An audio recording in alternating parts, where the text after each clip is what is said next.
They're trying to put me in jail for the rest of my life. If they got me out of the house and put enough pressure on me, they could get a hold of my father's $3 million. The FBI comes knocking on our door. Now I got someone who's taking money from us out of the house. I'm dealing with corruption. I've never committed any crimes in my life. All I wanted to do was take care of my father and make sure that he had the best care that he could have as he grew old. The truth is, it's not about justice for them. It's about winning. I kept thinking that there's going to be some good person in government that realizes his charges aren't real, they're false. There's nothing you can do. If I get on the stand and I tell a story about you and it's a complete lie and you're found not guilty, that doesn't help me. But if I get on the stand and I lie about you and you're found guilty, that does help me. That's terrifying. Yeah, that's the way the justice system works, though. I feel like this is bigger than me because I have two cases hanging over me right now that they're trying to put me in jail for the rest of my life, they're saying. And for me to speak before my cases, it's bigger than me. It's bigger than me of what's going on. And what I'd like to do is just tell you about, where I came from, a little bit about myself and how I ended up in this predicament. And, basically my story is going to be if one person in government doesn't like you, they can destroy your life.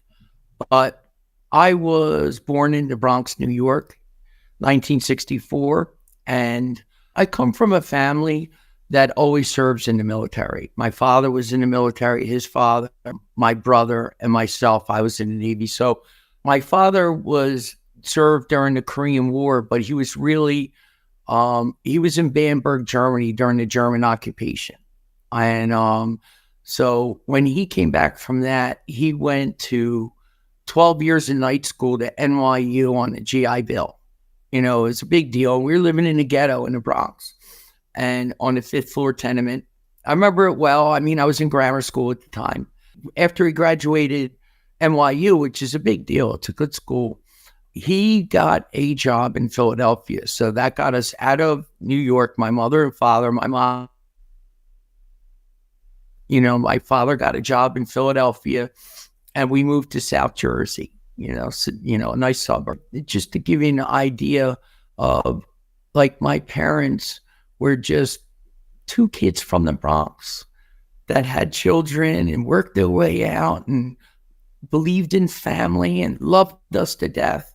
They did everything for my brother and my sister and myself. And it's just really top shelf people. My father was very successful in business. He had gone back and forth between Philadelphia and New York and worked for AIG. He worked for Marshall McLennan. And, he was an executive. He worked his way up to be an executive.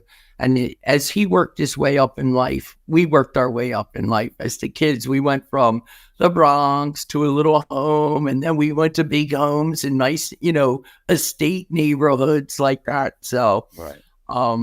It was, I came from a world of different people. I learned how to get along with, in the Bronx, it was a Puerto Rican neighborhood. And I had a babysitter that took care of me that when my mom was working. And she said, my mom came home from work and picked me up and said, and I was like, I learned how to count to 10 today, Mom, and I'm all excited. And she's like, okay, go ahead. Tell me, and I was like, uno, dos, tres. And she's like, Harry, you got to get us out of the Bronx.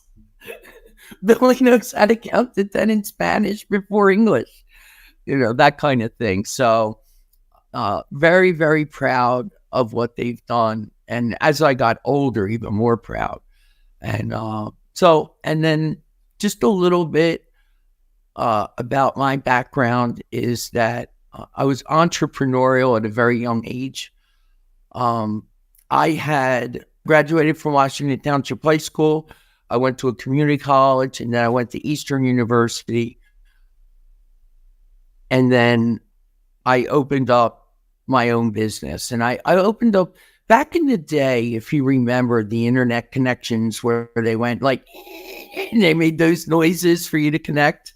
Right. There was what's called bulletin board services. And the U.S. Department of Commerce had put out these bulletin board services because other countries were looking for products that we made in America. We used to make stuff back then, and for export. And they didn't know how to make contacts with anyone. There was no internet like there is today. So what I did was I put together this company in my mid-20s that was called American Trading International. And I exported the raw, I make the connections through the government bulletin board service. And then I start wheeling and dealing.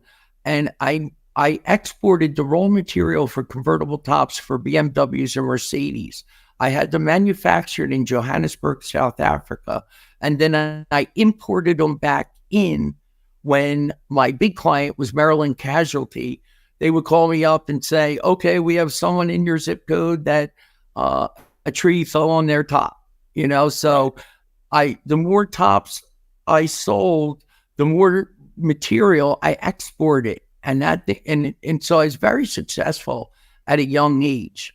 And what happened with that was I was having a manufacturing in Johannesburg.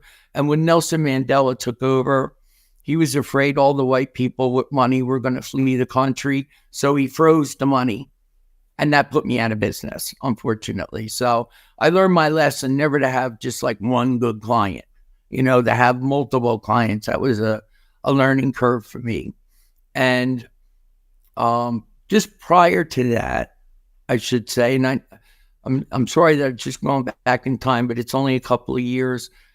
After college, I was working at a beneficial finance offices, and we were doing loans and doing mortgages. And I'd become the collection manager and collecting on those loans. So personal loans, second mortgages, things like that. And then I got a job in Philadelphia, just outside of Philadelphia, at a company called Credit Mediators, which was a commercial collection agency. So I was, people that, businesses that didn't pay their bills to other businesses would get placed in our office for collections, and I would negotiate. It was more negotiating. It wasn't like dunning people like consumer collections, like pay your bill. It wasn't like that.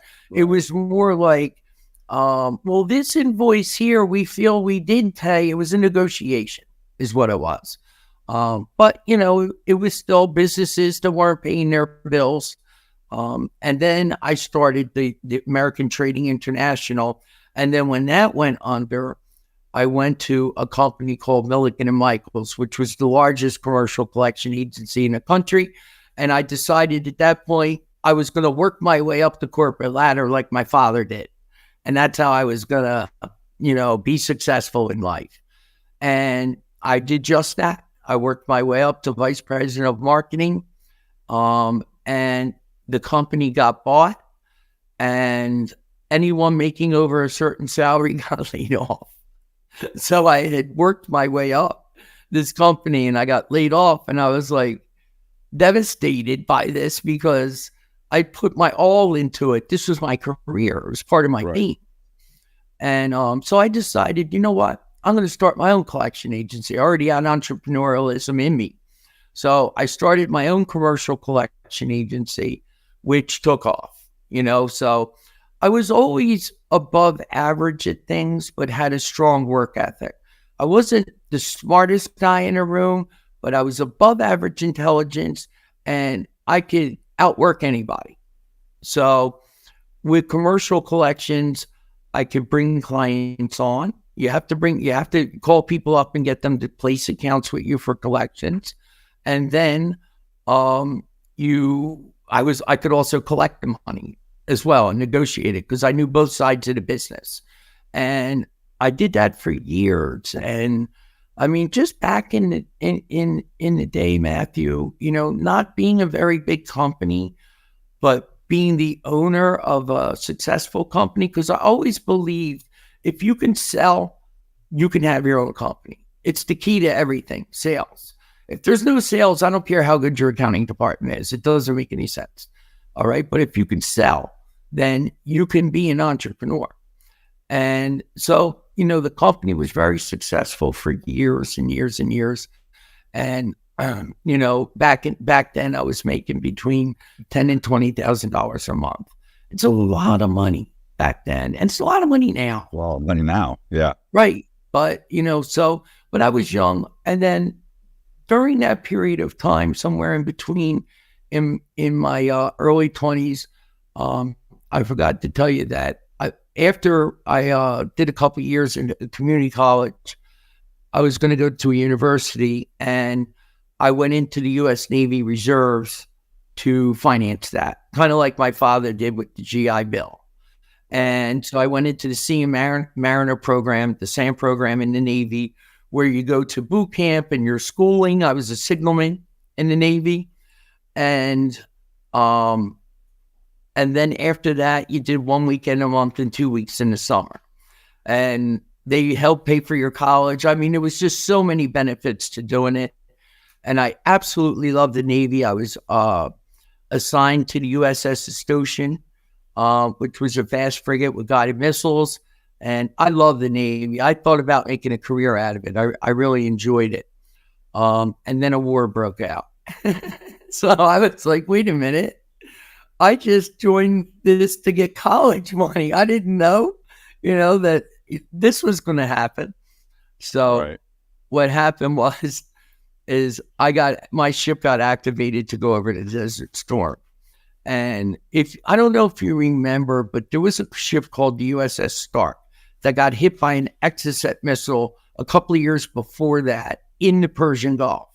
And the reason why it got hit, the same class ship as mine, is because there's a failings gun on the front of the ship. And what it does is it's your last line of defense when missiles are coming in. It shoots a bunch of rounds at the missiles. Right, exactly. And like, it wasn't working.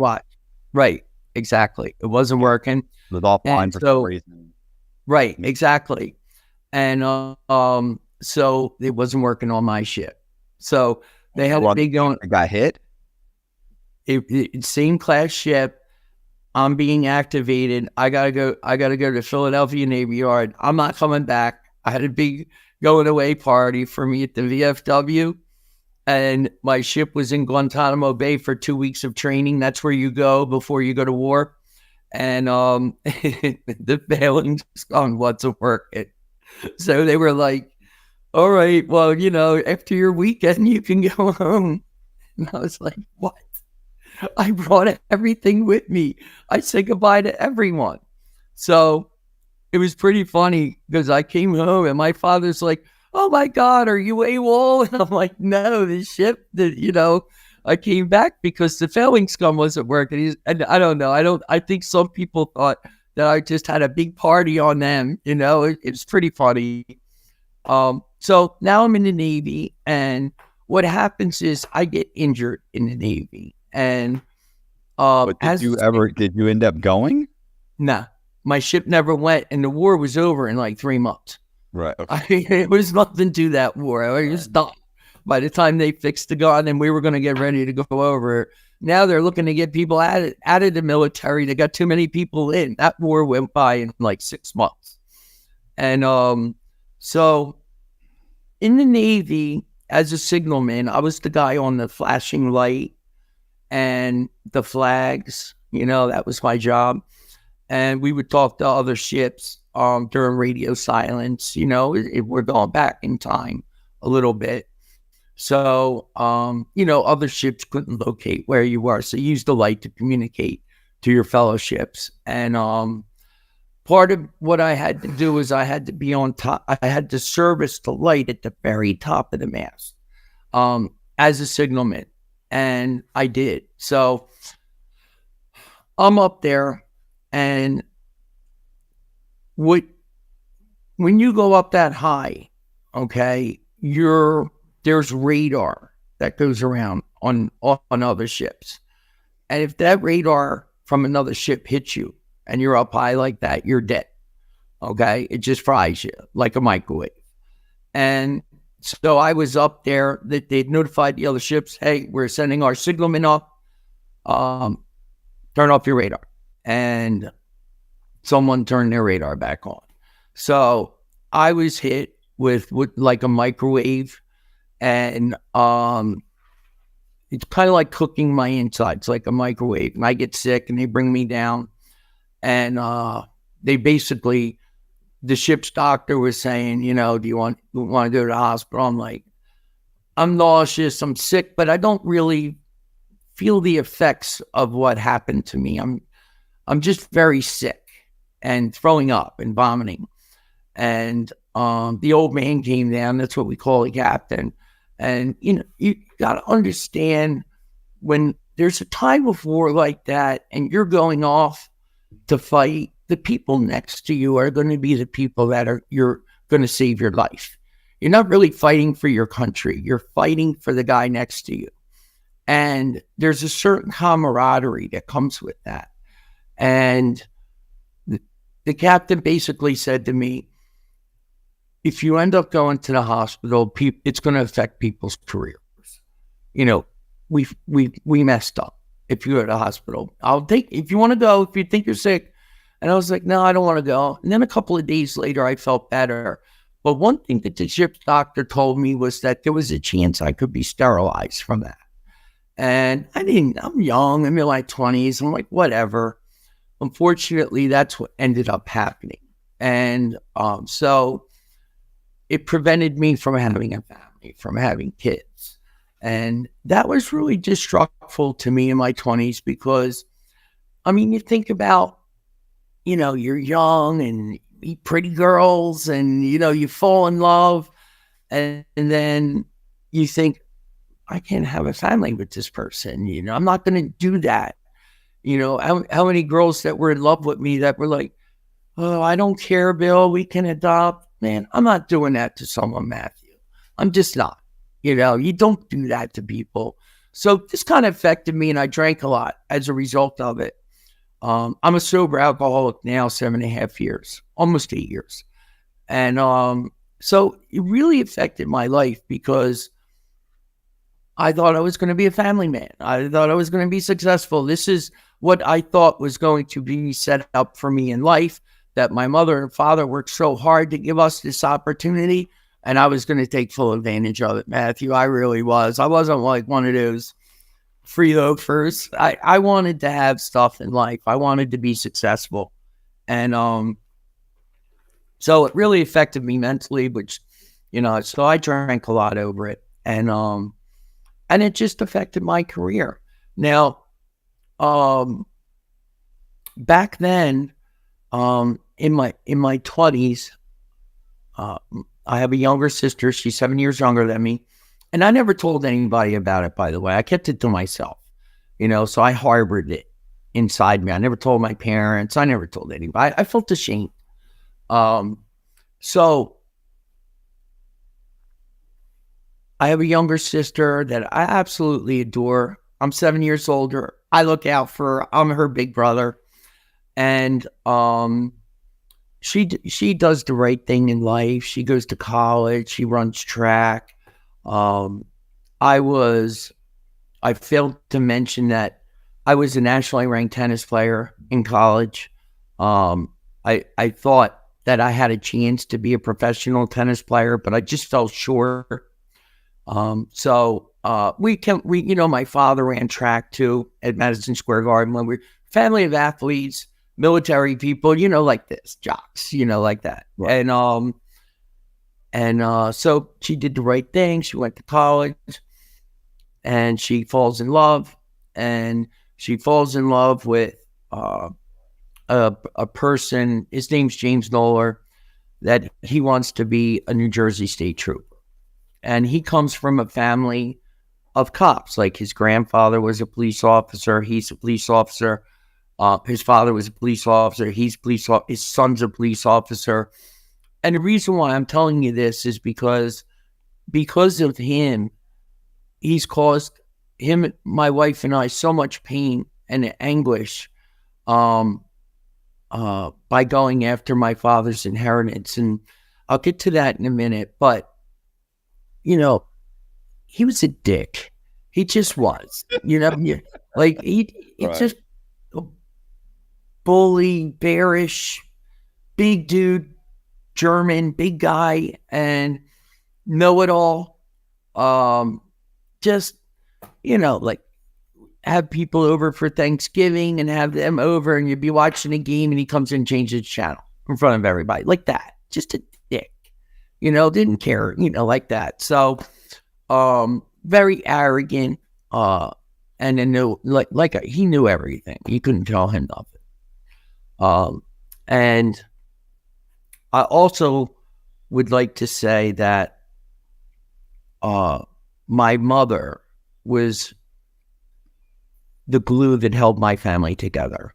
She was amazing. And, she was, like I told you before, she was a waitress, but she had gone to school in Manhattan when she was younger. Like, you remember they had like secretarial schools, and they, like, back in the day, they would work for an executive as like a secretary. And, like in the 50s and 60s, she went to one of those schools. So she worked at Camden County College for one of the deans, and she was the dean's secretary. She also ended up becoming the president of the union for like cafeteria workers and this like security, not the teachers, but the union for the service workers. So I'm a union guy too. I was in the sheet metal union at one point. And so just this wonderful lady who every year on Thanksgiving she would invite a homeless person into our home to have Thanksgiving dinner with us. And, I don't really know anybody who does stuff like that. So we tried to make them feel at home, show them what family was. Just like, people don't do that, and I don't think I appreciated it as much then as I do now, because Karen and I just had a sober house into our house for Thanksgiving. So I guess I got it from my mom. And so just, I just want to let you know that wonderful lady, just really just outstanding people, my mother and father, just outstanding. And so what happens is I have a successful commercial collection agency. I'm doing well in life. And the drinking gets a hold of me later on in life. It begins to affect my health. And now I'm having trouble not drinking. All right. But by the time I realized I had a drinking problem, it was too late. I was past the point of no return. So, because I had been successful and stuff, I could get away with it. I could work for 6 months and not work for 6 months because I had the collection agency and I was good at it and worked really hard at it. And, but now the drinking gets a hold of me. So I began, trying to get sober in my life, and I failed miserably. I could get a few months without a drink, and then I go on a bender and this kind of stuff. So it was really disrupting my life. And during this period of time, I'm talking about maybe around the age of 40, my mom has cancer. My mom gets sick with cancer, and she's in the hospital, and I'm watching my mother and father talk about, they know that she's going to die. Okay. The cancer had spread to her lungs. She had breast cancer. They managed it for 12 years, but now it's spreading and they can't fight it off. And she needs to go on a ventilator to assist her breathing. So I'm in the hospital room and I'm watching my mother and father, and my mom is apologizing to my father about a fight that they had in 1952, and I saw how much they loved each other. Like, this is romance late in life, they're in their 70s and they love each other just like they did when they were kids. They were no different. And her wish was that my sister had a family, and she had 3 kids, and my parents loved the grandkids. They lived for the grandkids. And she wanted to fight. She told my dad, don't let them pull the plug on me. I want to fight because I want one more summer down the Jersey Shore with the kids. That's the thing. I used to get 2 weeks down the Jersey Shore with the grandkids, and we just had a blast down there. So she wanted to continue to fight. So, okay, we're going to fight. And my father and I are in there helping my mom. I took 8-hour shifts. He took 8-hour shifts. When you're in the hospital and there are people there, you get treated better when family is present.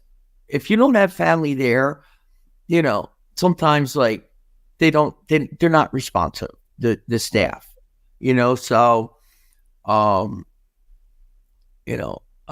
my mom's on the ventilator. She can still write. She can still speak. She can not speak, but write and think and, open her eyes and express opinions and stuff. And I'm in there one day and she points down. And I'm like, what are you pointing down? Like between her legs. And she pooped herself. And so I go to get the nurse, and they're like, okay, we'll be in. And I waited like 5 minutes. And I'm like, what are you doing? They're like, we'll get in there in 30 minutes. And I'm like, I'm not letting my mother lay in shit. I put the gloves on, I put the gown on, and I'm going to work. I'm going to clean up, for my mom. I'm just not going to allow her to sit like that. And that's why I say when you're there, they get better care from the staff when they know that family. It's just the way it is in hospitals. So, now the doctors this has gone on for 6 weeks where she needs help breathing. And, the doctors are starting to say that maybe it's time to let go. But, if someone can still write and someone can still, it's not the time to let go. This person can, I don't know. I just felt like my sister and her husband come down, and the doctors bring us in the back room, and her husband, Jim Noller, is like, the balls, right? I think we should pull the plug. What? What are you even doing in this room? It's not even your mother. What are you doing here? Okay. So I'm like, get out of here. This is the relationship I have with him. I'm disgusted. Can you imagine going to somebody else's mom and voicing an opinion? You would never do that. This is the kind of person I'm dealing with. So eventually, my mom passed, and so she's the glue that held the family together. Now, my father is in his 70s.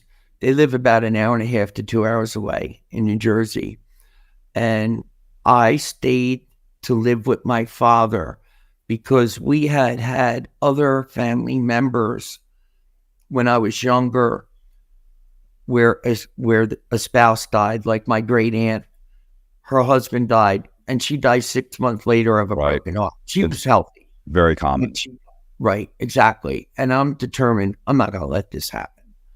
And so I'm going to live with my dad. I'm going to take care of my dad. It doesn't matter. I can do the collection agency from anywhere. And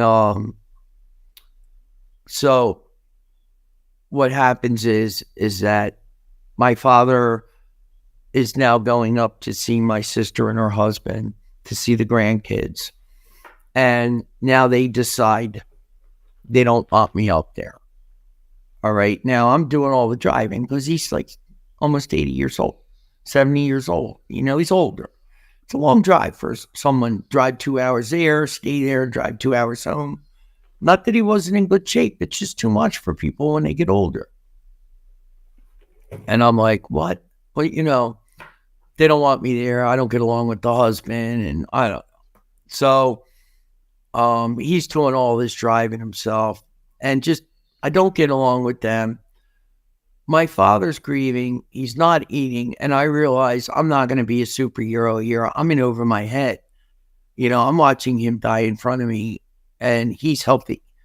So I find in his insurance, I could think it was Medicare. I find where you can go see a psychologist when you lose a spouse and they cover it. So I got him help, and that got him into almost like a 12-step program for grieving people who've lost spouses. It's exactly what it is, come to think of it. And it got him out of it. It broke him out of it. So I lived with him for 6 months, the counseling and the referrals, and now he's involved with grieving group, and now he's coming back, and now it's time for him to live on his own, and it's time for me to go live my life again. And that's exactly what happened. So I'm in Florida and having trouble with this drinking thing again, right? So it suggested to me that I work for somebody else. Let somebody else take care of payroll. Let somebody else do everything. Just go work a job and try and focus on staying sober. And I got involved, with a guy from an AA meeting. He's like, oh, we work over here. Come work with us. And I'm like, all right. I didn't care about the money. Still feeling it from my mom passing and, so it's a timeshare room. Okay. And I've always done like commercial collections, American Trading International, working for big companies. And now I'm in Florida, right? And there's a company called Transworld Timeshare International. And if for a fee, we were calling people and they would put their timeshares up on a website and try and sell them. Right. I didn't know that none of them ever sold, right? It was just... Right. They put them up there and says that, and they say, this is what we told you we would do. We put them on the website and we try and sell them. That's what we're doing. Exactly right. But I didn't feel right about it. And I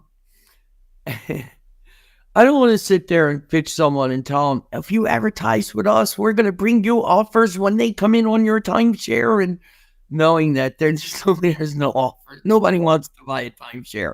Timeshares are sold. They got to offer people billions of dollars in free gifts just to get them into a presentation. There's no one waking up in the morning deciding to buy a timeshare. Right. So what I decided, and then I realized the extent of timeshare fraud, all the way from the resort to timeshare resale companies. There's an unbelievable amount of fraud. And I decided maybe I can use my collection experience to help people get money back from fraudsters. Right. And that's what I did. My first 6 months, I failed miserably at it. Anything that was outside a dispute period on a credit card, I couldn't get back. Until one day I got this Capital One credit manager on the phone, and I'm fighting. And what I found out is that these people are all in their 70s and 80s. They're elderly people getting preyed upon with a greed pitch. If you pay me $5,000 in 6 months, you'll have a check for $50,000. That's the pitch, no matter how you dice it up. And they would pay it, and they would pay it over and over again. And because they didn't want to saddle their kids with a timeshare when they leave, because timeshares get passed down like real estate. And so they're trying to do a noble thing to get out of their timeshare that they've used over the years. And they're getting ripped off $50,000, $60,000. Now they're getting on other lists.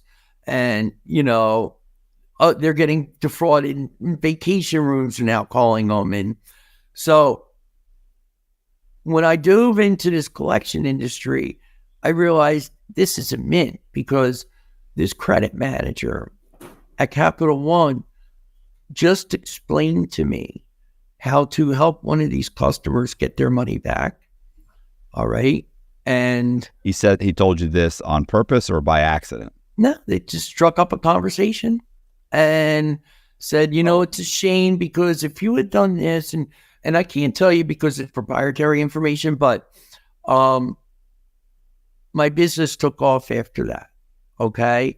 Because now I was able to recover extraordinary amounts of money for my clientele, and on a commission. In collections, you work on commission. You get 50% of whatever you collect. Right. And so in 2010 to 2015, I'm in South Beach. I'm single. I'm drinking. I'm not drinking. I'm drinking. I'm not drinking. I'm having a good time. And we're doing well. We're making money. And my father calls me and says, basically, can you come up and see me? And one of my friends called me and said they saw my father at CVS and said, you need to come see your father. He didn't recognize who I was in CVS. And this is someone that he had known for 30 years.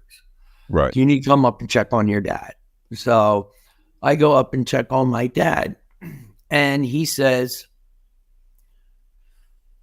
that my sister is trying to put him into assisted living and wants to liquidate his assets. He's about 82 now, and he doesn't want to do it.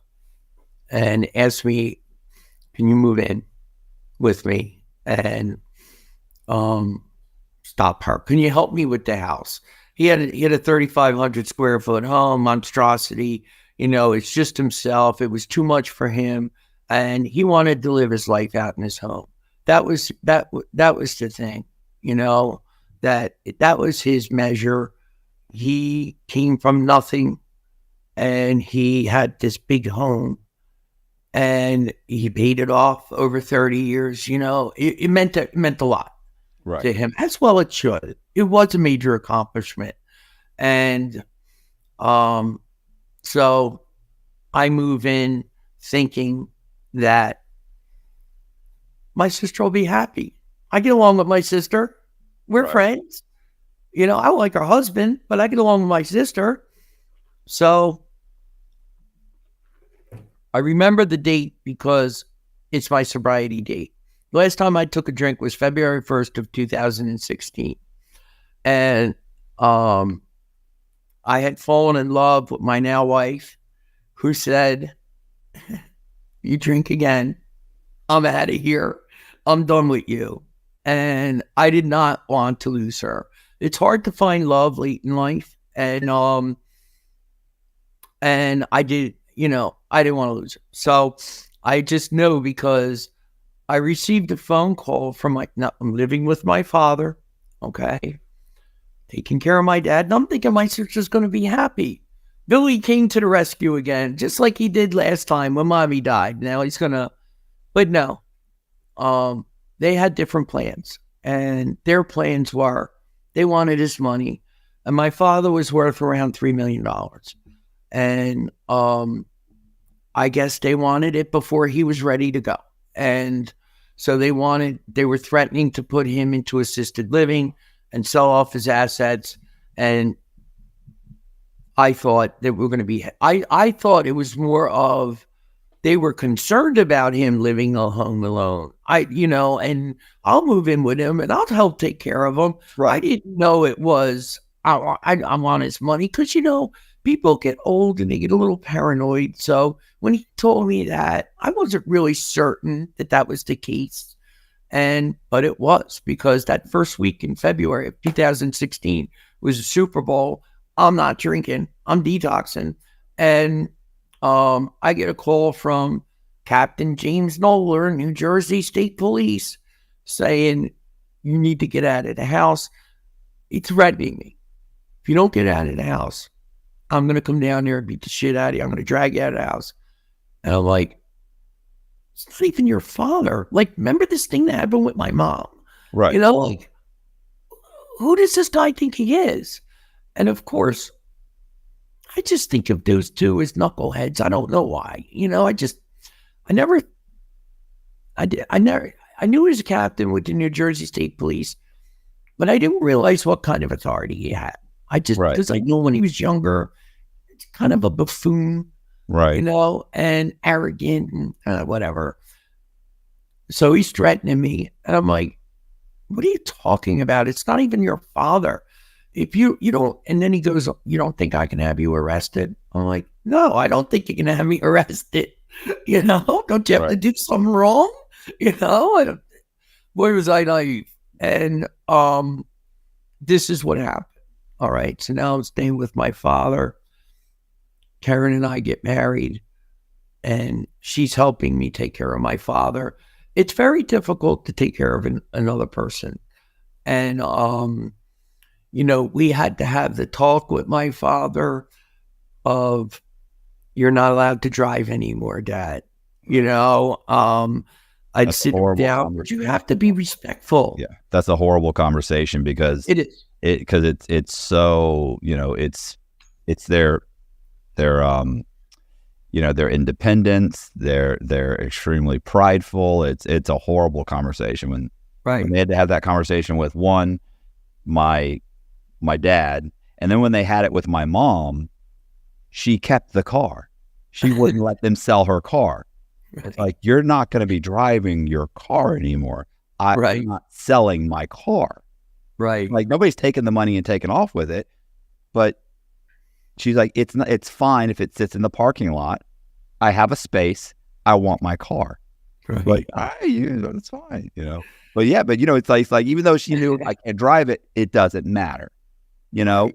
So yeah, I know it. It's crushing.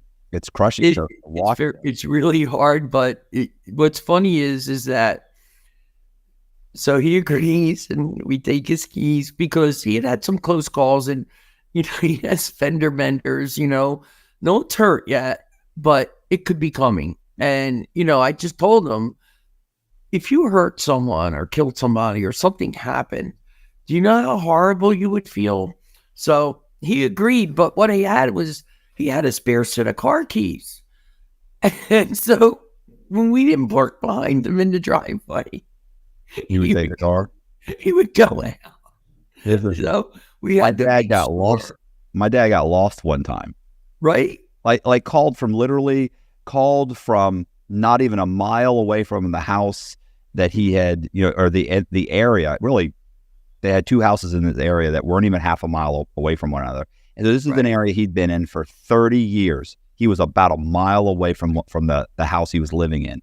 Didn't know where he was, but they had to track him down. My ex-wife and my mom and my sister had to track him down, find him. So yeah. And then when you would say, well, are you going? Maybe somebody should go with you. I mean, you got lost that one time. He'd go, one time. It's like you were a mile away. Like, it's an issue, bro. Like, Dad. But I hear, yeah. So I know exactly what you're talking about. I've had the same experiences, but the thing is that my father got to be dangerous on the road, and so it had to be done. It just had to be done. But again, he feels like my sister's trying to put him into assisted living. I'm here to help him, so he can stay in his home. But now I'm taking his car away. It's hard when you get older. Yeah. And you have to be able to realize that even though he's having memory problems, he still has feelings. And you have to be cognizant and respectful of that, because you're balancing the friend or foe in his eyes. Like, you were the protector at one moment, and now you're taking away my car keys. You're doing it. He doesn't understand you're doing it for his own good. But so in your mind, you kind of you could shift from being the friendly protector to the foe who's trying to take away his things, even though I'm not taking your stuff. I'm just keeping you from killing somebody potentially. Right. That's right. But of course they don't think that. They think they're okay. No, my So mom very much became, and my dad, they become, almost like children again. You start to have to try and right, explain it like you would explain it to a 4-year-old that doesn't understand why, they can't, drink coffee or, stay up till 2 a.m. or, right. you're trying to explain, no, but you understand tomorrow you have to wake up early and you'll be tired all day. You're trying like, what am I doing? You're 80 years old. You know this, but they do, they revert. They do. And like I remember one time he said, did you take my medication? Because he had all kinds of medications that we used to keep track in an organizer. And he's like, I'm out of this medication. And I'm like, why would I take your medication? It would kill me. I swear this was a full bottle yesterday. I'm like, no, Dad, I didn't take your medicine. Um, so those kind of things. But what had happened to me is in that 2016, I had a heart attack, and I had 100% clogged artery that was twisted. Okay. Now I'm thinking back to what happened to me in the Navy in the microwave, and because it's not common. Like it's 1,000,000 to 1 to have something like that. And the doctors had told me that it was inoperable, that I only had a short period of time to live, maybe a year or two. And so now I'm married. I'm taking care of my father, and I have a growing business because I decided to grow the business. There were so many victims out there in timesharing, and I could hire 1,000 people and not even scratch the surface of it. So I'm deciding to grow the business, and I'm sick. So remember, my strength is my work ethic, above average, but I'm there 10 a.m. to midnight. Now, I'm not there anymore. I'm sick. I have managers, training managers. Here's how you do it. If you guys want to keep your jobs, I'm too sick to work. I'm dying. Okay. So don't worry, Billy. We can do it. We can handle it. And I believed in them. I really did. I had a talented crew. And so I'm fighting for my life though.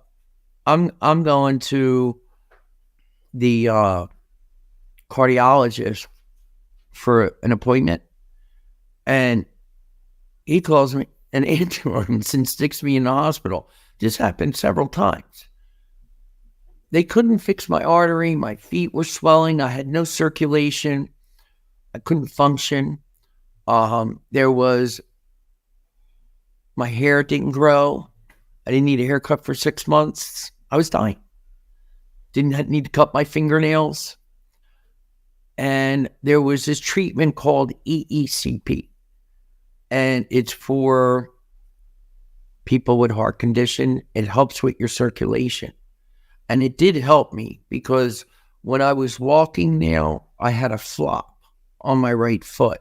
It would flop. You know what I mean? Like I couldn't carry, like it would go drag, flop. And, of course, my wife, Karen, she was a widow from her first marriage. And she's like, God would never do this to me twice. And I'm taking care of my father and I'm running this business. I have a lion on a chain with the business. It was so successful. And I got my sister and her husband threatening me all the time, right? I had my hands full. And I get a call from my sister. And she says, now, my businesses are always A-rated with the BBB. I'm not a big fan of the BBB, but there's a lot of people who are. And when you have a good rating with the BBB, they'll do business with you. So it means you're able to overcome complaints.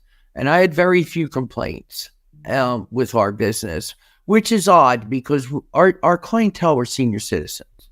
So,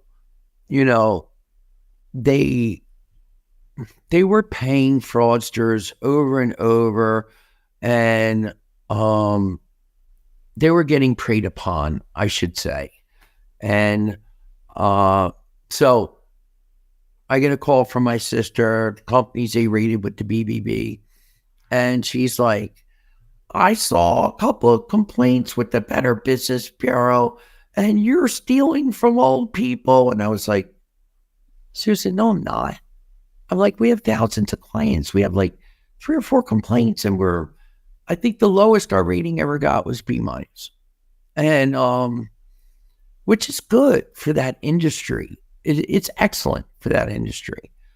And after she made that phone call to me, the FBI comes knocking on our door at 5:30 in the morning and banging, FBI, open up, search warrant. And how long after this was the phone?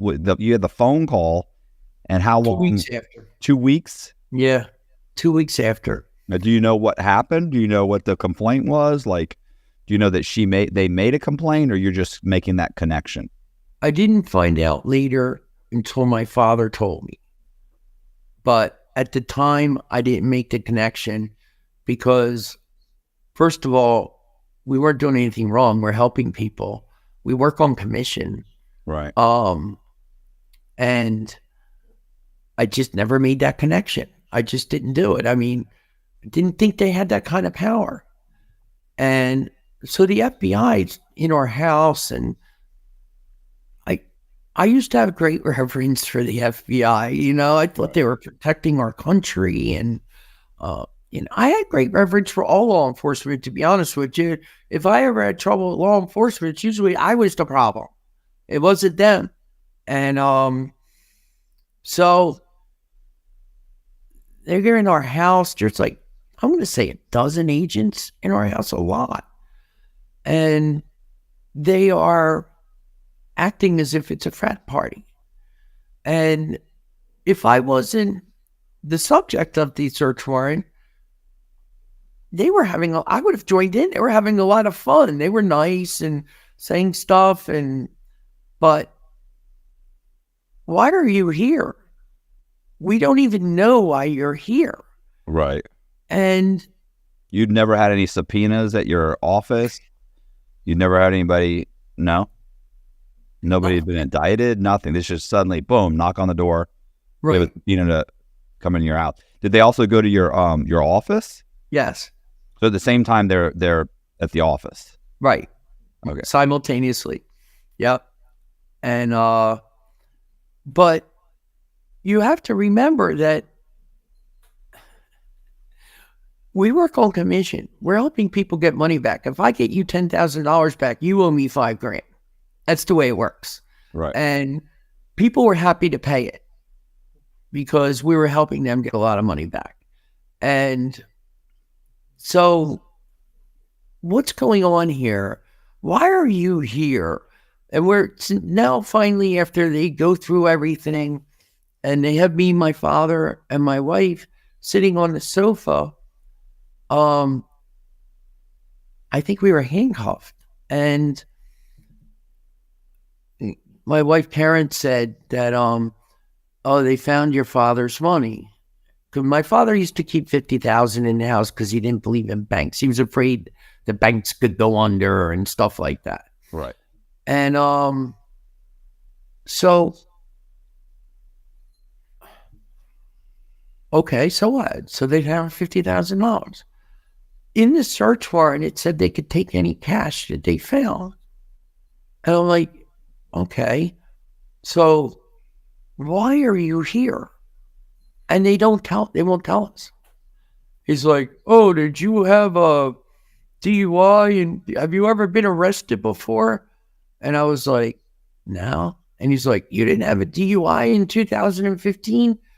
And I was like, oh, yeah, I did, but that's a misdemeanor in New Jersey. Like, I'm thinking arrest. Right. And I have no arrest. I have no criminal background. And certainly Karen doesn't, my wife, and neither does my father. And my dad says, well, like, why are you here? And they don't tell us.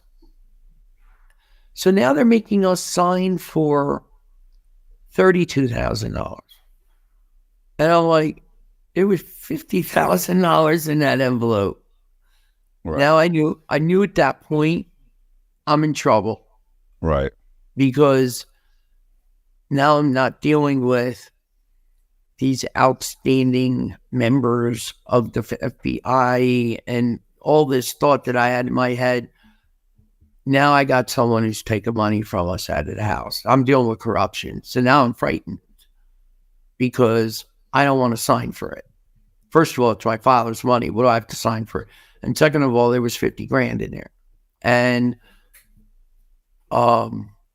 so my father is, so now they're leaving. Okay. They terrorize us and they don't tell us why they're there. And now that he's going to go, and my father says, so I guess that's it for the business, because we just found out that they're also simultaneously at the business. We just thought they were at the house. And the FBI agent goes, I never said that. Don't put words in my mouth. I never said you had to shut your business down. And I'm like this. Why are you here then? What is this? Don't know. So they leave. But you obviously know it has something to do with the business, because they're at the business also. How did you find out that they were at the business? He told me. The FBI agent, Michael T. Polton, told me. Told you that we also have agents at the business. Yeah, at the business. Conducting a search warrant. Right. So when they left, I drove down to the business, and they took them some computers and stuff, and I mean, it didn't matter. So the thing is that when I conducted this business in Florida from 2010 to 2015, in Florida, this is a regulated industry. You need to have license. You need to have bonds. You need to be approved by the Department of Agriculture and Consumer Services, and so do all your salespeople. You need to submit a pitch to the Department of Agriculture. It needs to get approved. And then they need to, and then you need to stick to that pitch. Right. Okay. So New Jersey has never seen this type of business before, I'm thinking. So maybe they don't understand what we're doing. I know there's no one that I really know of that are helping people get money back for people. They're signing them up to sell or rent it. And there's a legal way to do that. You don't have to steal from people. You can do it legally, like Auto Trader. Sell your car. You can put your car up on a website. You pay a fee. But for the most part, like I said, they were telling people that they had buyers. You're going to get a check, and they're just ripping them off, and 6 months later running out of business. And I'm helping the customers get that money back. I'm doing it on commission. So you get the money first, and then you pay me. And so I'm thinking that they don't understand what's going on, because in Florida, they started to crack down on businesses that weren't doing the right thing in the timeshare industry. And I was investigated in Florida and cleared. I was cleared. I actually got a letter. I remember his name's Scott Barnes. They were nice. They investigated me, and they actually said, it's finally nice to see someone's doing the right thing. I was like, all right, So I'm thinking they just don't understand. So I hire CSG Law, which is my attorney's Lee Vartan, outstanding attorney, white collar, Ivy Leaguer. I need the best of the best here. And he goes down and makes a presentation. 2 months later, he calls them up, the FBI. Let me go down. Let me, he came in, he interviewed all my employees and sales reps, and what do you do? And he's like, no, you're running a lawful business here, and you're running it's a moral business too, but all attorneys care about is illegal. Right. And, he goes down to the FBI and makes a presentation. to them and says, this is what my client is doing.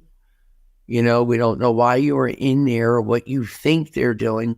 So he gives them an entire presentation for 2 hours on what we were doing, how we were conducting the business, and says in Florida it's regulated. New Jersey, it's not. So if there was a issue with the pitch, we can come to agreement on wording. We can work this out because he's helping a lot of people, meaning me. And after he made the 2-hour presentation, I'm like, what did they say? He said crickets. They didn't say one thing back to him. So I actually went there to make the presentation on what we're doing. And if you think that we're somehow doing it, maybe you don't like the way we're pitching it, maybe you don't like the words we're using, we can come to an agreement on that. Because, we're going to collect money back for customers on commission. Right. It's a big deal. So now, I mean, this dude takes on a life of its own. So I don't really hear much from them anymore. Did you start did you guys go right back to work? Yeah, we never stopped working. Okay. And we're not doing anything wrong. Why would we stop working? But I did lose all my staff. Right. Yeah, they get spooked and quit. Right. Of course. And I'm like, don't you talk to your clients? Aren't they getting money back? And they're like, yeah, Bill, but I got kids. All right, fine. So I lost my staff. At that point, we had about 55 people working. And how many of them quit?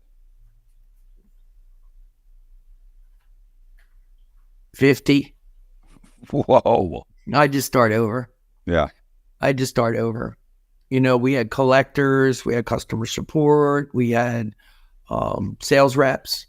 So we had, and,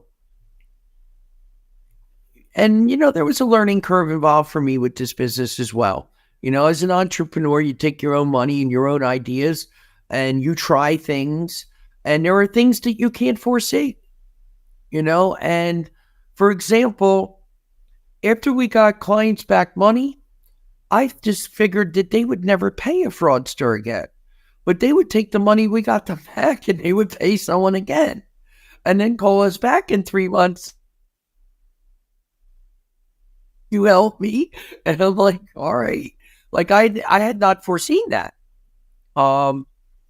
So just things like that. When you're an entrepreneur, you don't have everything all figured out. You try, you go, you rent an office, you put desks in, you put computers in, you take your own money, your own profits. I'm not asking anybody for money. I'm doing this all on my own.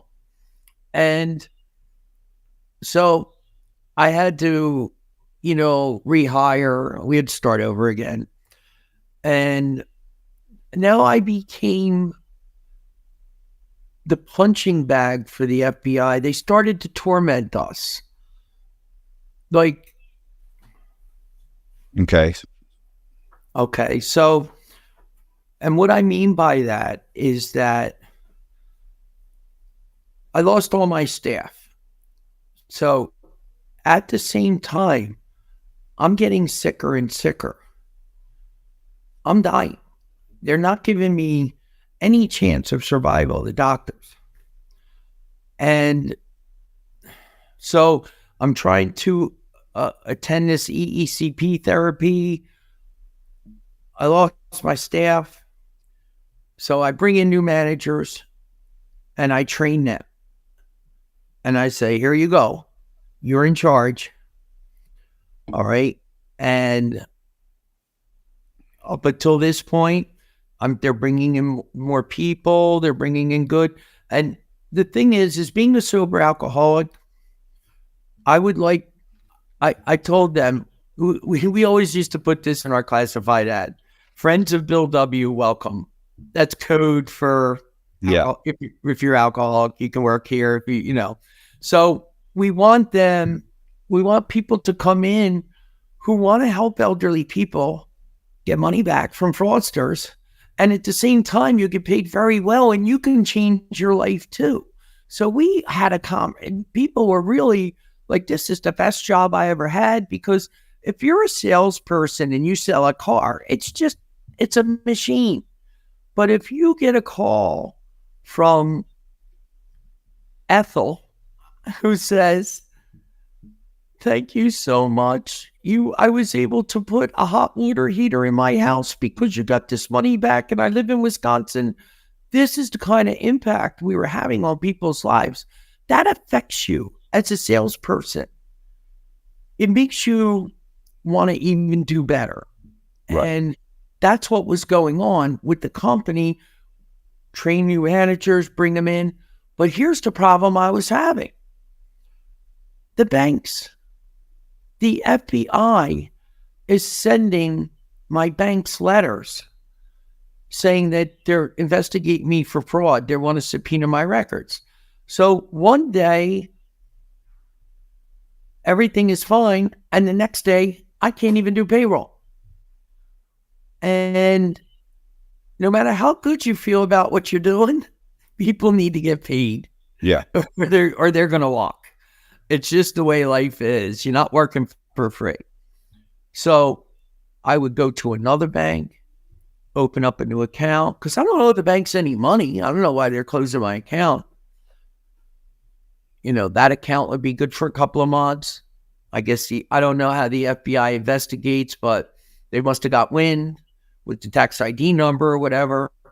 Now that bank wants to shut me down. And so not only do they shut me down, but they hold my money for 90 days.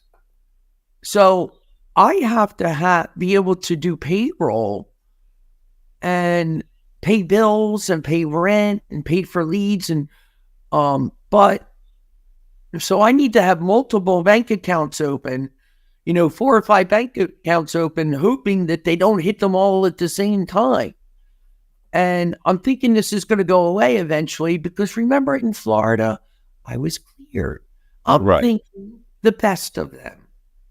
I'm thinking they'll figure out we're helping senior citizens get money back. And they'll be like, you know what, Bill, it's finally nice to see someone's doing the right thing. And the same thing that happened in Florida is going to happen to me in Jersey. And it's all just one big misunderstanding because I don't have any criminal background. Matthew, it's one thing to be 25 years old and go before a judge and say he has no criminal record. It's another thing to be 60. I've lived my whole life felony free. It's different. So I'm having issues with banks, and this is causing turnover with my employees because you're supposed to get paid on Friday, and now I can't pay you until Tuesday. And that gets old. And also, they might think the company's insolvent. They don't know. It's hard to sell and believe in something when you don't know if you're getting paid on Friday. So at the same time, I'm telling you, I'm very sick. I'm getting sicker and sicker. I'm spending more time in the hospitals now than I am at home. Okay, so I might do 2 or 3 weeks in the hospital, and I might do a month at home like that, and then back into the hospital again. So I'm dying. And if you know anything about, I'm what's probably considered a devout Catholic, because I said a rosary before our podcast for God's help. And we go to Mass a lot. My wife and I go to Mass a lot, more than once a week. So I would guess not that I'm, a saint. I'm not saying I'm a saint, but I'm just saying that Catholics believe you have to answer for your life someday.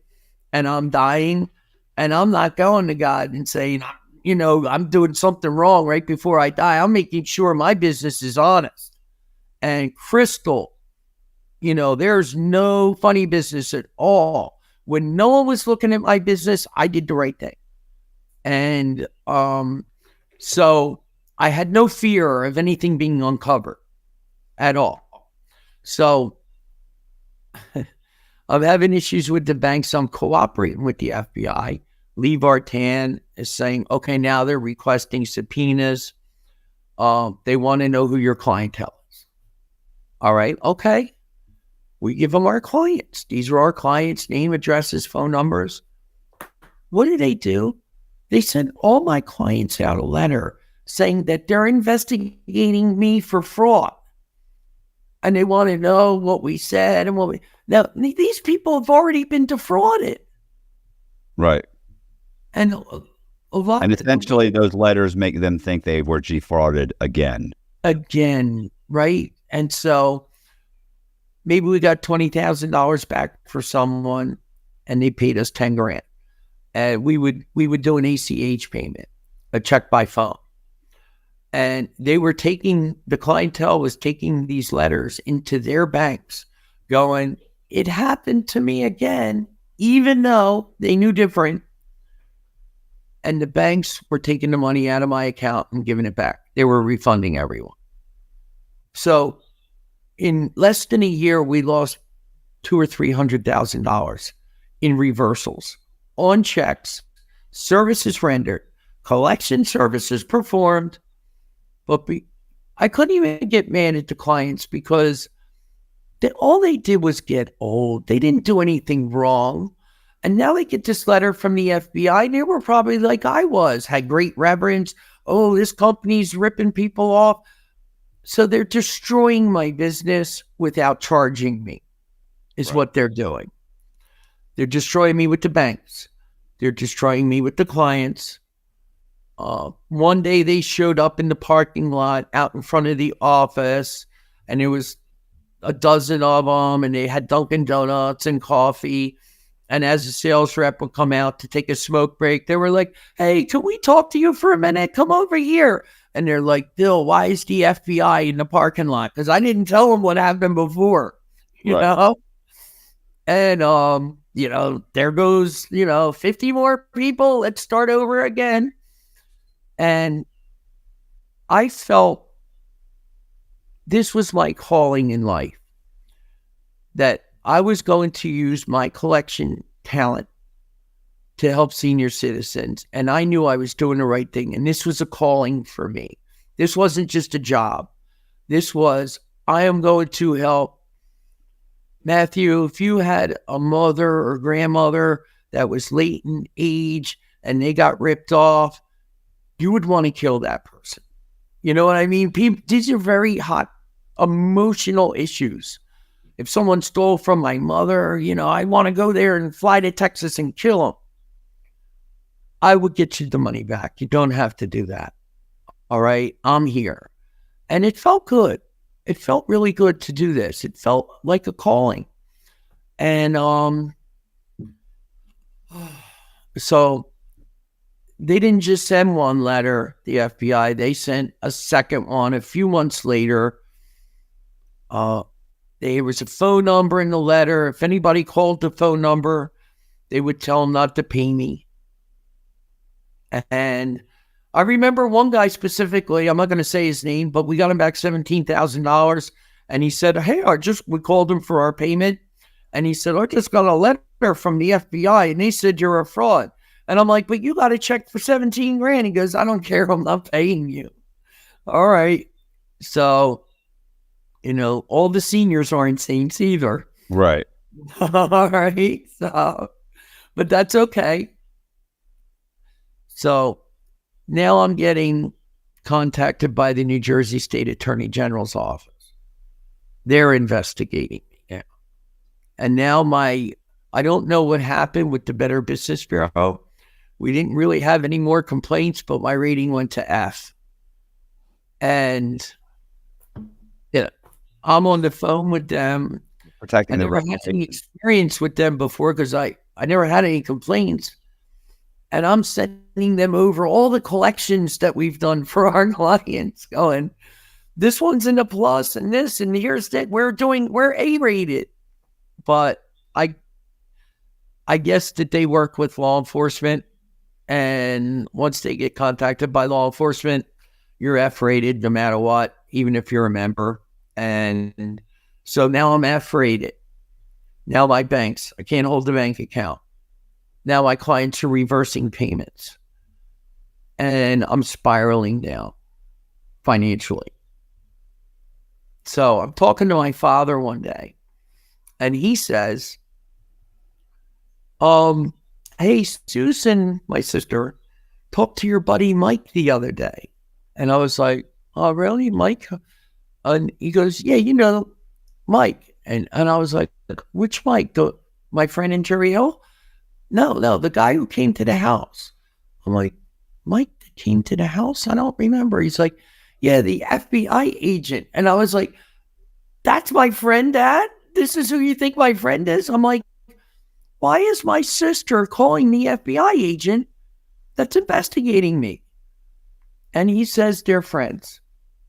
That she spent an hour on the phone with him, that they've been friends a long time. And that's when I put it together. In order to get me out of the house, she used her husband's power with being a captain with the New Jersey State Police, that they had called the FBI on my business because if they got me out of the house and put enough pressure on me, they could get a hold of my father's $3 million. And as long as I was there, I was in the way. Right. And it was devastating to me because you have to understand something, Matthew. I love my sister. She's my sister. I'm her older brother. I never thought. I always kind of blamed, it must be her husband, but they wanted his money and they were willing to do whatever they wanted to do to me to get to the money. So I have the New Jersey AG coming after me, and all of this is ringing up my legal fees because I keep saying to everyone, you don't understand. We're not doing anything wrong here. And I'm thinking that's going to make a difference. But I know now it doesn't make any difference. They're just trying to make a case and get promoted or something. So it took me a while to come to this understanding because I have great reverence for law enforcement. And I didn't know that this could happen. I didn't know if one person in the government was powerful, that they could destroy your life. I kept thinking, well, they would see we collected way more money than what the customers paid. Therefore, they'll know we're not a fraud. But it didn't come down to that. And it just, so the legal fees, they got worse and worse. And I'm back in the hospital again. And I'm in the hospital for a couple of weeks. And every time I go into the hospital, I don't know if I'm coming out. And every time I go to bed at night, I don't know if I'm going to wake up in the morning. I'm telling you, I had chest pain and I thought I was going to die. And they told me I was going to die. And I believed them. And there's this doctor. He says to me, hey, Bill, remember I'm in Jersey hospitals. I'm in Jefferson. And he says, give me a shot at this. I think I can fix it. And I was like, what? That's his pitch? Right. Give me a shot at this. Give me a shot at it. I think I can fix it. And I was like, what? His name is Dr. Zen. I come to find out later, he's fixing hearts all over South Jersey. This guy's amazing. I just, happened to be my cardiologist that day. And I'm like, okay. So we go, I agree. He's like, you're going to have to sign off and everything because it's a high risk operation. And we're at Cooper Hospital in Camden. That's where he feels comfortable doing the operation. And the staff comes down from like risk management at the hospital.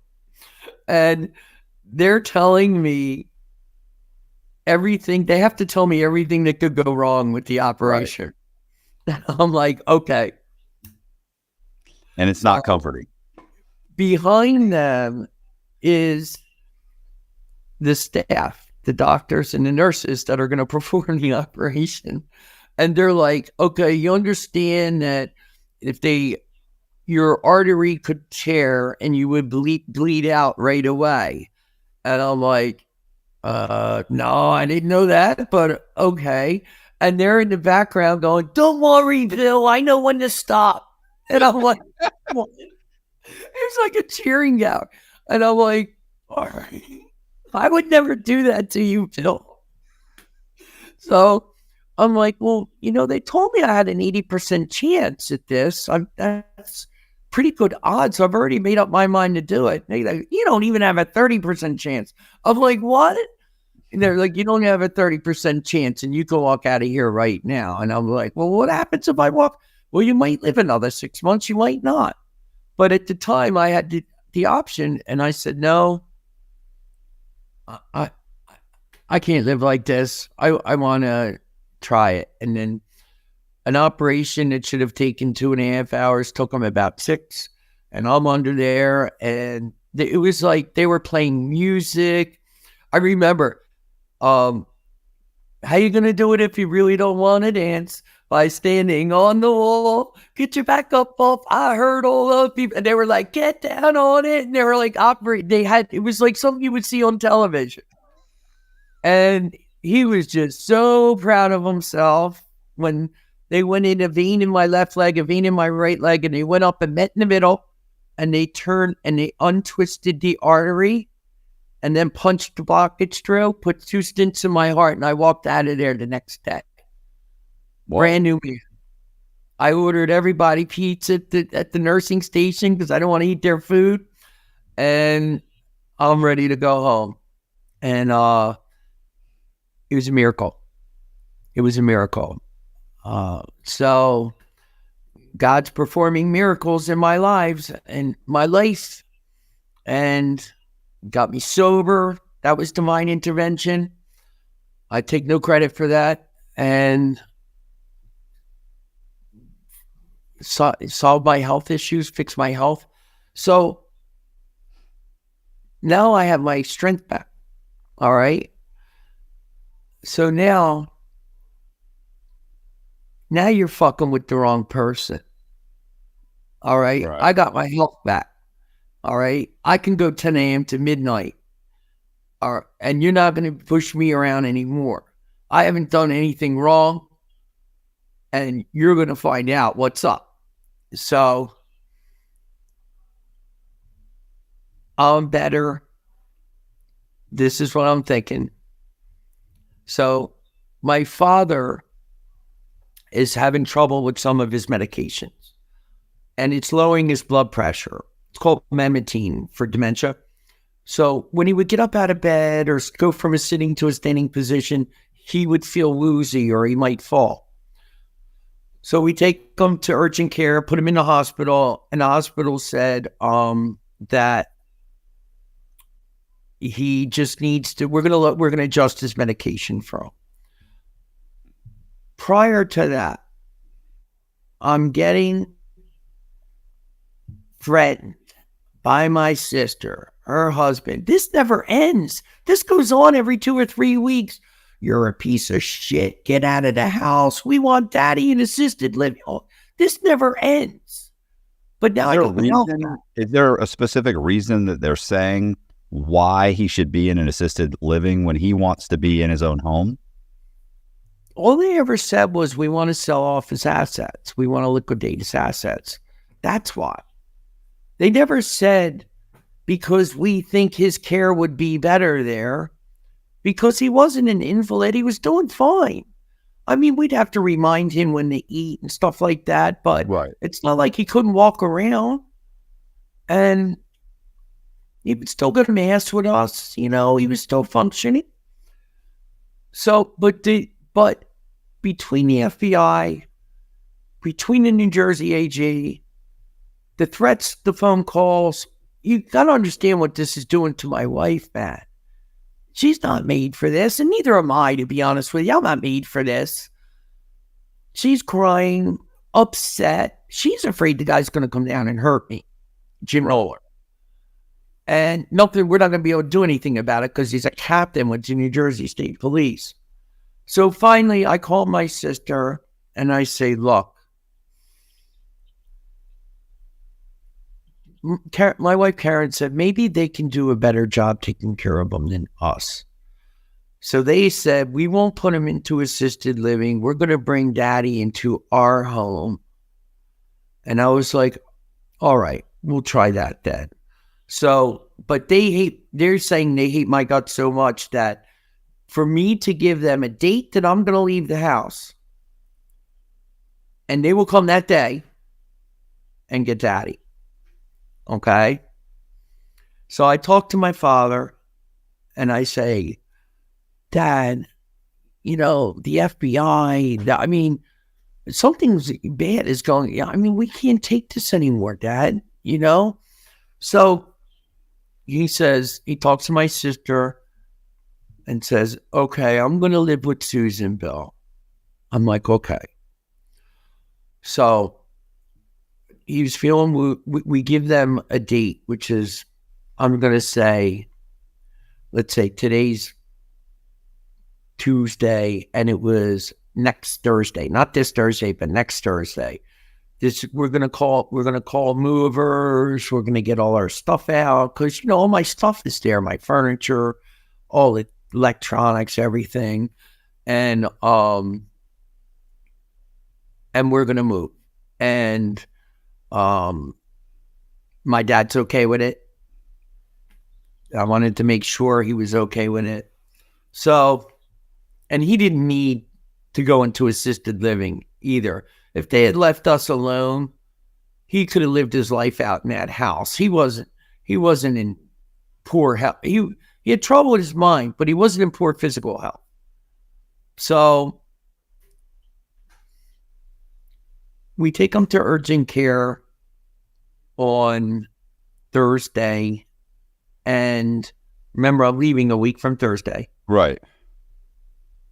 And urgent care says, we're going to adjust his medication. This is why he's feeling woozy and stuff like this. And I think he's nervous, too, about the change that's going to take place. So I said to the doctors at the hospital, we're turning my father over to my sister's care a week from today anyway. So why don't you discharge him to her, and it'll give us a chance to clean up the house, get our stuff out, leave it in good condition. And I get a call from a social worker that says, your sister said your father's not welcome there, not now, not ever. And I'm like, what are you talking about? She's supposed to go there on Thursday. Well, she's power of attorney, and do you want me to call her and say something to her? And I was like, well, yeah, of course. Like, what are you talking about? Just these two, they're incredibly disgusting people, right? Just, it's your father. It's our father. And the social worker, I don't know what the social worker said to my sister, but that night I received resignation of power of attorney. And the previous power of attorney automatically transferred it to me if she resigned or became incapacitated or died or something. That's how it was written up. So it went automatically to me. Okay. All the legal stuff has been done prior to any diagnosis of dementia. Okay, this is how they wanted it. Okay, fine. You want to be power of attorney, be power. I don't care. I'm still going to take care of Daddy. He's my father. So that night, Dad gets out of bed and goes to use the restroom and fell and broke his hip because he didn't give himself enough time from the sitting to the standing position. Back to the hospital again. Dad has a successful hip operation, but he needs to go to Morristown Paraback Rehab to rehabilitate his hip. This is under COVID. You have to wear masks. You're not allowed in certain facilities. Only when he was in the hospital, only a family member could go see him. Like, you can't have guests. There's restrictions under COVID. Right. So he goes to Morristown Paraback Rehab by ambulance. And I called Morristown Paraback Rehab. We had already scheduled movers. And now he can't move because now I'm power of attorney, and he's no longer going to go to her house. He's going to stay in his own home. And so I call the facility and they say he can't get gas. It's closed for COVID. You're not allowed to have any visitors. And at the time, COVID was ravaging our seniors. That's what it affected. It affected elderly people. It killed off more of them than anybody else. So you could not have visitors at that facility. That's it. So my wife and I, we had always maintained my place in Florida, and we decided to go take a break. It's very hard to take care of another person. So we go on vacation to Florida. And a couple weeks later, I get a call from my friend who says, Susan and Jim and their kids, and their son is a police officer as well, are emptying out the contents of your home. And I'm like, what are you talking about? I found out later, but what they did was he used his position as a captain with the New Jersey State Police and had them open it up so that he could sign power of attorney back over to them, realized that we weren't in the house, that we were on vacation, went to the house with a locksmith, went in, and began removing all the belongings. I'm freaking out. Everything I own is there. Matthew, could you imagine? I'm going to go on vacation. What do you bring? You have shorts and T-shirts, right? I mean, granted, it was our place there, but, I didn't have any, maybe I brought a laptop with me, we wouldn't move. Everything was in New Jersey. That was my residence. So I call the police. And I should say this before I called the police. I can still talk to my father before I found out they were emptying out the contents of my home. And I was like, Dad. When you say your home, you mean your father's residence where you were My staying? father's residence. Okay. But it was my residence too. No, I know that, but you also said you have a home in Florida. I do. I always maintained a home in Florida. And I grew up in that home. You know what I mean? It's my childhood home. Right. When I moved in 2016, I moved into my old room. I saw tennis trophies, football trophies. It was like a museum. I was like, this is my bedroom from when I was 17. I saw my yearbook. It was hilarious. So I'm talking to my dad prior to this, and he says, I don't want to go to assisted living, Billy. I want a chance to come home.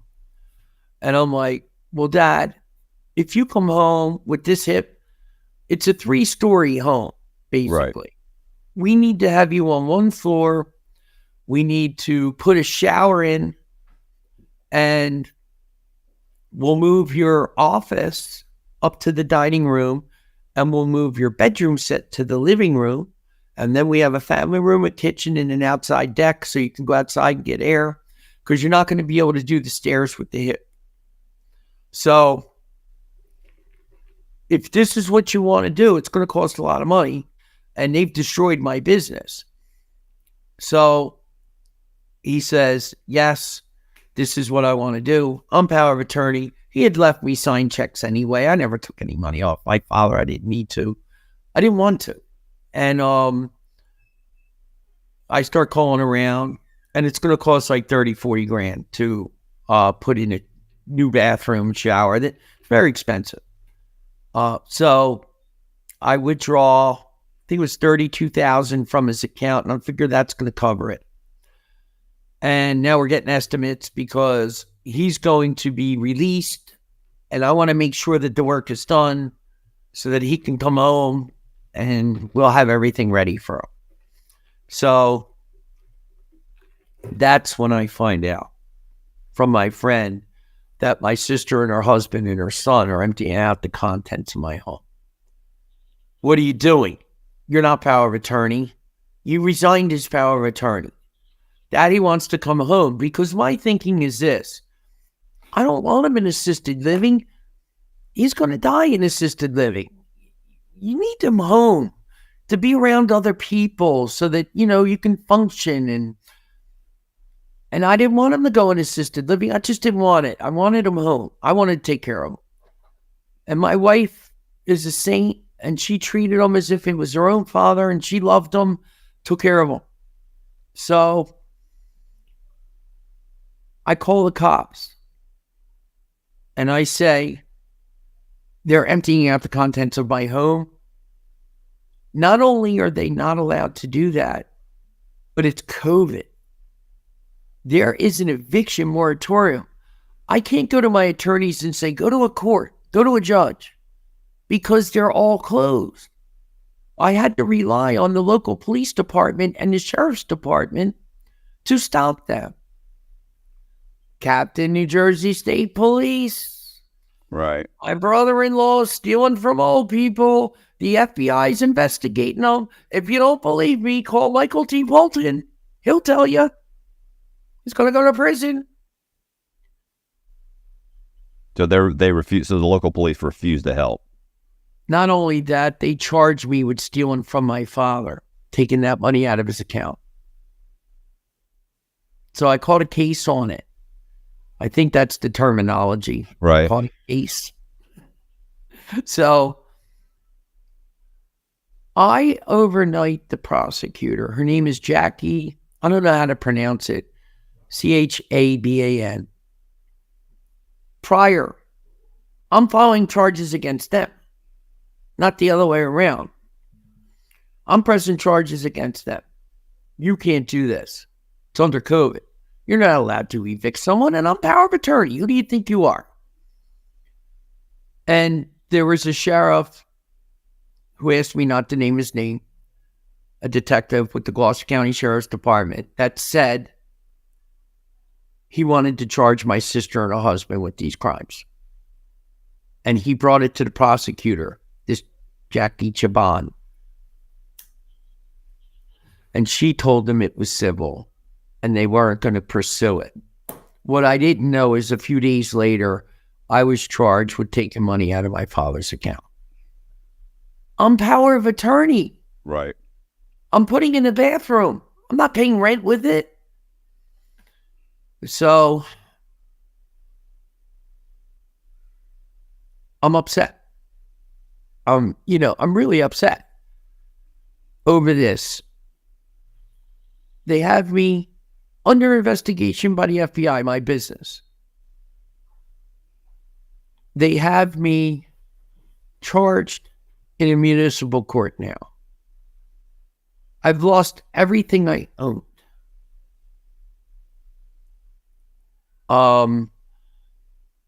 I've lost my business. I'm upset. And there's nothing I can do about it. I even said to them, and I had my attorney and my cardiologist write a letter, just give me more time and I'll get my stuff out. He doesn't want me flying back. I just had a heart operation and he doesn't want me getting on a plane. And I'm in no physical shape, although I feel better. I can't be picking up beds and stuff and moving. Give me some time to heal and I'll come get my stuff out. What's the rush? And they said if I return back to the property, I'd be arrested. And I believed them because they just had me falsely charged with stealing from my father. And I provided that district attorney a copy of the power of attorney that she drew up with her attorneys in 2017 that said if she resigned as power of attorney, it automatically went to me. I also had my own attorney come into the hospital when my dad was still in the hospital and draw up power of attorney and make it legal for me so that if I needed to withdraw money from his bank accounts, I wasn't just showing them, paragraph 11 in another thing saying I actually have it, that I'm power of attorney. And that was a very difficult conversation to have with my father when he was in the hospital because I'm showing him Susan resigned his power of attorney, and he's crying. I guess she's not going to, he talked like this. I guess she's not going to step up to the plate for me when I really need her. He's crying. I'm so disgusted. You got to remember, they want to pull the plug on my mother. They're doing this. Like, what is wrong with these people? What is wrong with them? And then just because he's a captain with the New Jersey State Police, he's going to be able to make phone calls and have me falsely arrested when I'm giving the prosecutor evidence that I'm power of attorney. I go into court and it's just guilty or not guilty. That's it. And they stick me in jail for 2 days and I bond out and, and they're laughing at me. Billy's in jail for 2 days. Ha, ha, ha, I'm disgusted. I'm going to fight everything, though.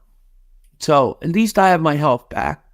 I have my wife, but I'm not allowed to talk to my father anymore because of the charge. And even though it's a false charge, no one was listening to me. No one at all. And Matthew, there was a detective at Washington Township Police Department. His name is Fred Volpe. I knew him from high school. I picked on him in high school. I gave him wedgies and stepped on the back of his sneakers and did stuff like that to him. Gave him flat tires, that's what you call a flat tire in high school. And he was just creepy dude, and I feel bad about picking on him the way I did. Bully, I guess, would be the word. And he was the detective that spoke to my sister's husband. This guy hates my guts. Right. And he was the one that sent it over. I've actually since sent him a letter apologizing and told him I'm a different person now, and I wasn't proud of, that the way I mistreated you in high school. And I must have really affected you because you as a police officer had me falsely charged when you knew I was power of attorney. Everybody knows I'm power of attorney. I sent the paperwork out to everyone and no one seems to care. So I figured maybe I really traumatized this guy or something. So I sent him an apology letter about picking on him in high school, but he still didn't have the right to falsely charge me. Doesn't give you the right to do that. Doesn't give any of these people that are working within the government, just because Captain Noller is a captain with the New Jersey State Police and has connections with the FBI and now is talking to a township police. I've never committed any crimes in my life. All I wanted to do was take care of my father and make sure that he had the best care that he could have as he grew old. So I don't hear anything now from, I call it the Gloucester County case. It's been like 3 years. I've never even heard back from them. I check in with them once a month to a pretrial officer, and I decide that when I was in Florida, I'm going to restart the business. We're going to start under a different name. We're going to take a different approach. We're going to do recovery, and we hooked up with a law firm that could solve the customer's problem. The root cause of the fraud was timeshare ownership, if you remember, and they're paying people to sell. They're really paying them to get out of the timeshare so it doesn't pass on to the kids.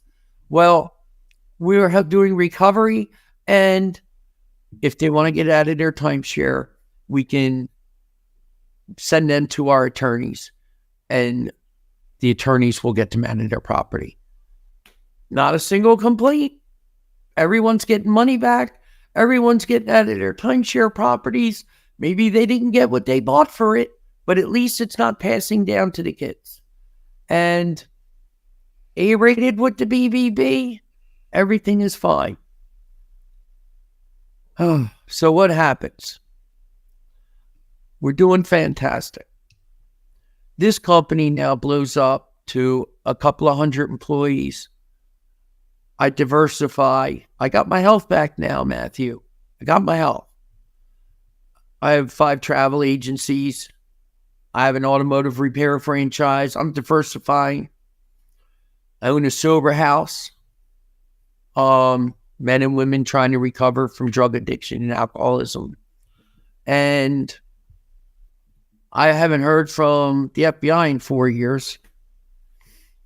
I haven't heard from the Gloucester County in 3 years. I don't know what's going on with them, And then one day, boom, boom, boom. You know that knock?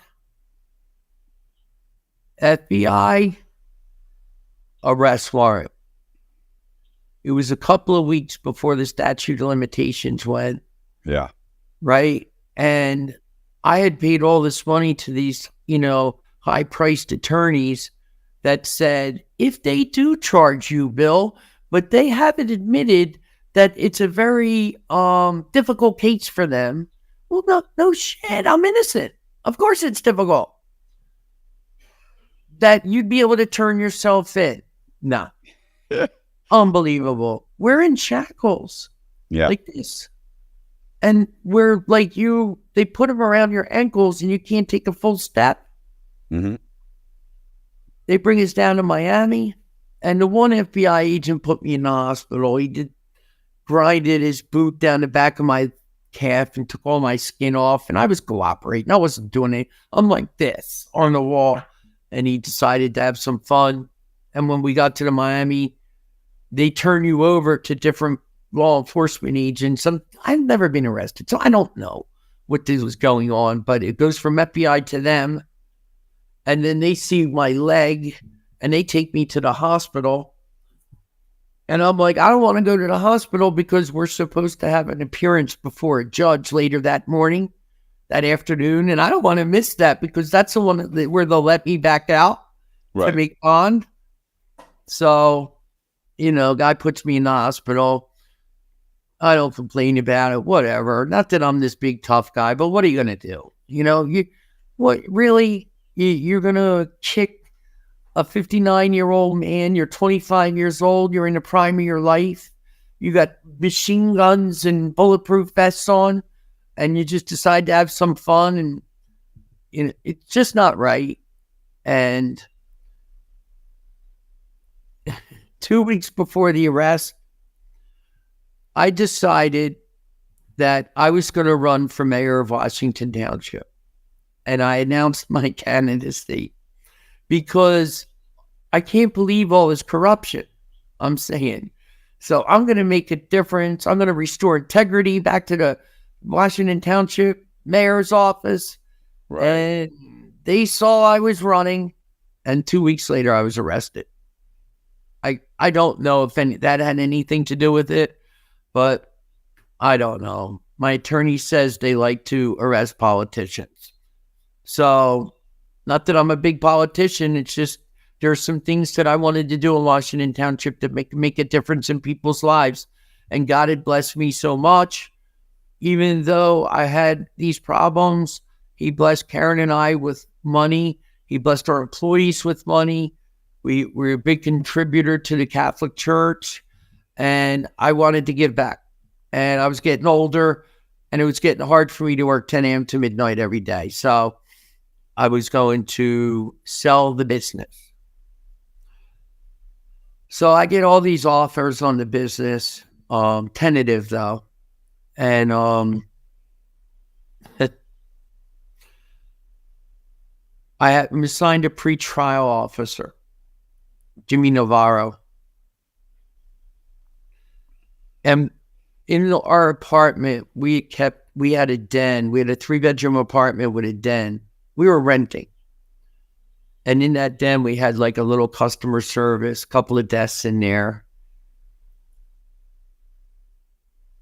Offices. It was a pretty big firm.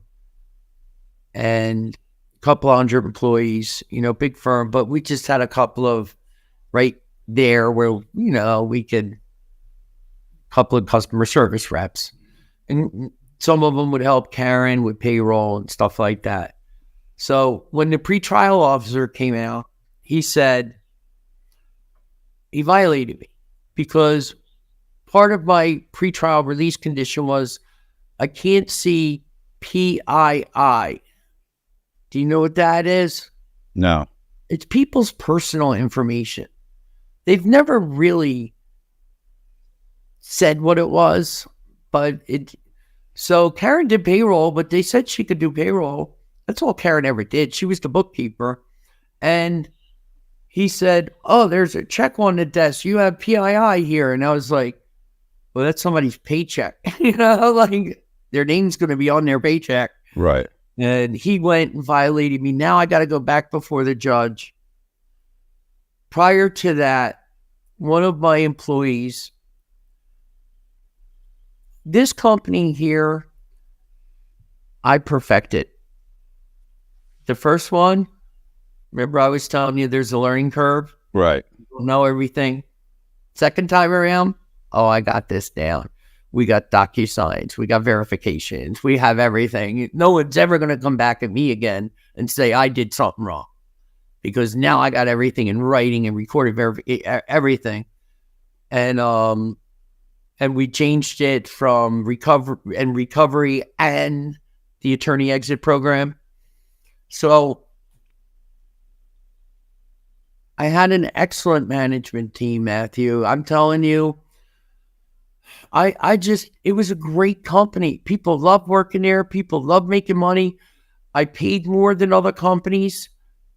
That was my employee retention program. You can't make this kind of money anywhere else. You know, if you're like, F you, I don't like the way you talk to me, and you go home, your wife's going to be like, you better go back there Monday and apologize. That's my employee retention program. And Karen and I were still being blessed with wealth. We had 100 African Americans that made six-figure incomes. We had 20 that made between $300,000 and $500,000 in sales. Most people don't pay that much in sales. I didn't care. We were making great money as a company. We were growing. We were about to double in size. Well, we were known as a second chance company. Being a sober alcoholic, I would hire people in recovery that may have had a felony, but I gave them a chance because I believe, how are you supposed to not reoffend if you can't get a job? It's just impossible.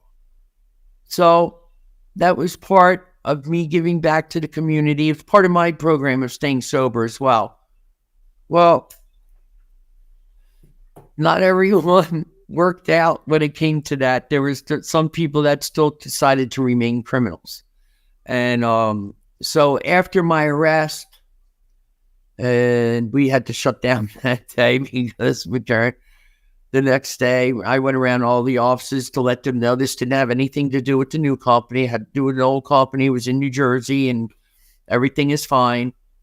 Well, one of the managers that I entrusted, a high-level manager, Enrique Ruiz, he had a crack problem, so he had felonies, but now he's clean. And I give those people a chance. And he took this as an opportunity to steal company information. He stole the clientele, he stole leads, and he went and started his own company with Jader Lopez, 2 career criminals. See you later. They're going to go steal from people. We don't do that here. Good riddance. But I filed a police report against them and had a BSO detective come out. I'm like, this guy stole everything. We got him on camera. We have everything here. Here's the canceled checks for the leads. He took customer information, which had bank information, account numbers, routing numbers. He stole that information. That is confidential, only entrusted to a certain management team. Right. So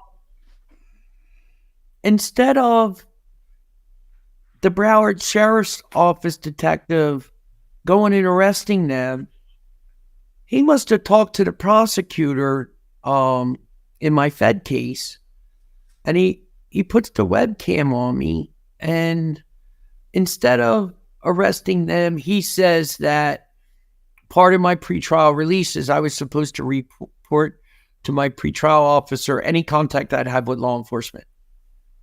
But I didn't know that meant if you called them yourself. Right. I've never been in trouble before. I should have told them, but I didn't. I thought it meant if you got arrested again, you had to. I didn't realize it.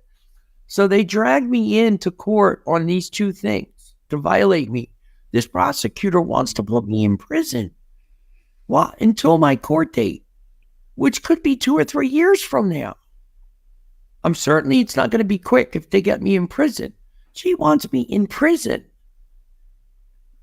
I'm like, what? I just went from running for mayor and we're doing fun and never heard to all these false allegations and false charges. And I go before the judge, and you said you had a judge that liked you at one time, didn't you? I don't think that he liked me. I don't know that he liked me, but he was semi-fair. Okay. I think I'm in the same boat. I don't think she hates me, but she was fair. And did you get thrown back in jail?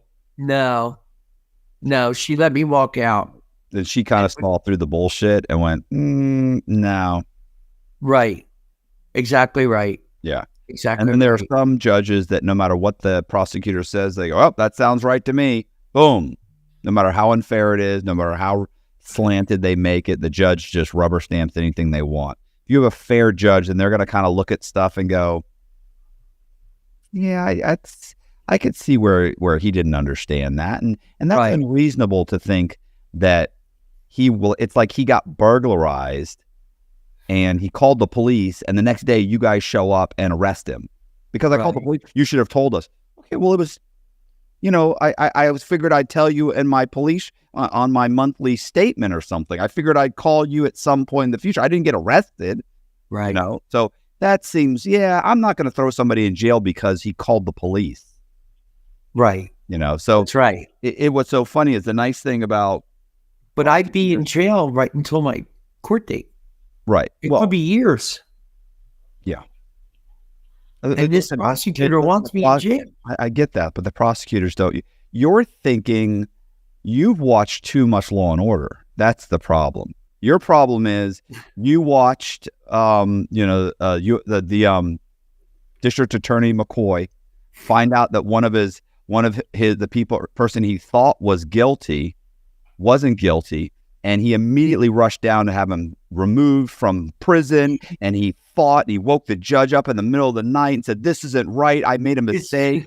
Yes. The truth is, what they really do when they've done something like that is they say nothing and they bury it and they don't tell anybody and they just let you do your time. Because the truth is, it's not about justice for them. It's about winning. Well, I've come to that realization now because I kept thinking that there's going to be some good person in government that realizes his charges aren't real. They're false. Wouldn't that be nice? Yeah, I love people like you. You're very trusting. Because I believed in the system. This has thrown me for a loop. And this is why I was running for mayor. Because I wanted to change it. One township, maybe, that's how you start. And they've destroyed our lives. I can't bank anywhere. Karen cries every day. The pressure of this case is unbelievable. Yes, did we make a lot of money? We did, but we worked our asses off. We paid everybody well. And it wasn't illegal. That's right. And it wasn't immoral either. It was a good thing. So I don't know, maybe the resorts are behind this, maybe credit card companies. I don't understand because the facts are the facts. And my New Jersey AJ case, right? So we are, my attorney, these attorneys are really expensive. I've spent $2 million in legal fees. And because they're innocent people go to prison now. I'm starting to realize this. And I did not know that before. I thought if this was me and I was looking at somebody else, I would be like, they did something wrong. There's no way they would do all of that against somebody. Right. No, now I know different. So the New Jersey AG, I'm dealing with the New Jersey AG. I'm dealing with a Gloucester County case, and I'm dealing with a Fed case now. And the New Jersey AG case does everything by certified mail, except for the most important thing, like my trial date, my court date. They said they sent it out regular mail, right? And I never got it. I don't think they sent it. But what happened is one morning I got a call from one of my friends, and they were like, Bill, you're all over the internet. And I'm like, what? And it says the New Jersey AG just got a $10 million judgment against some telemarketing scheme, and they're running my name through the paper. And I call my attorney. I'm like, what is going on here?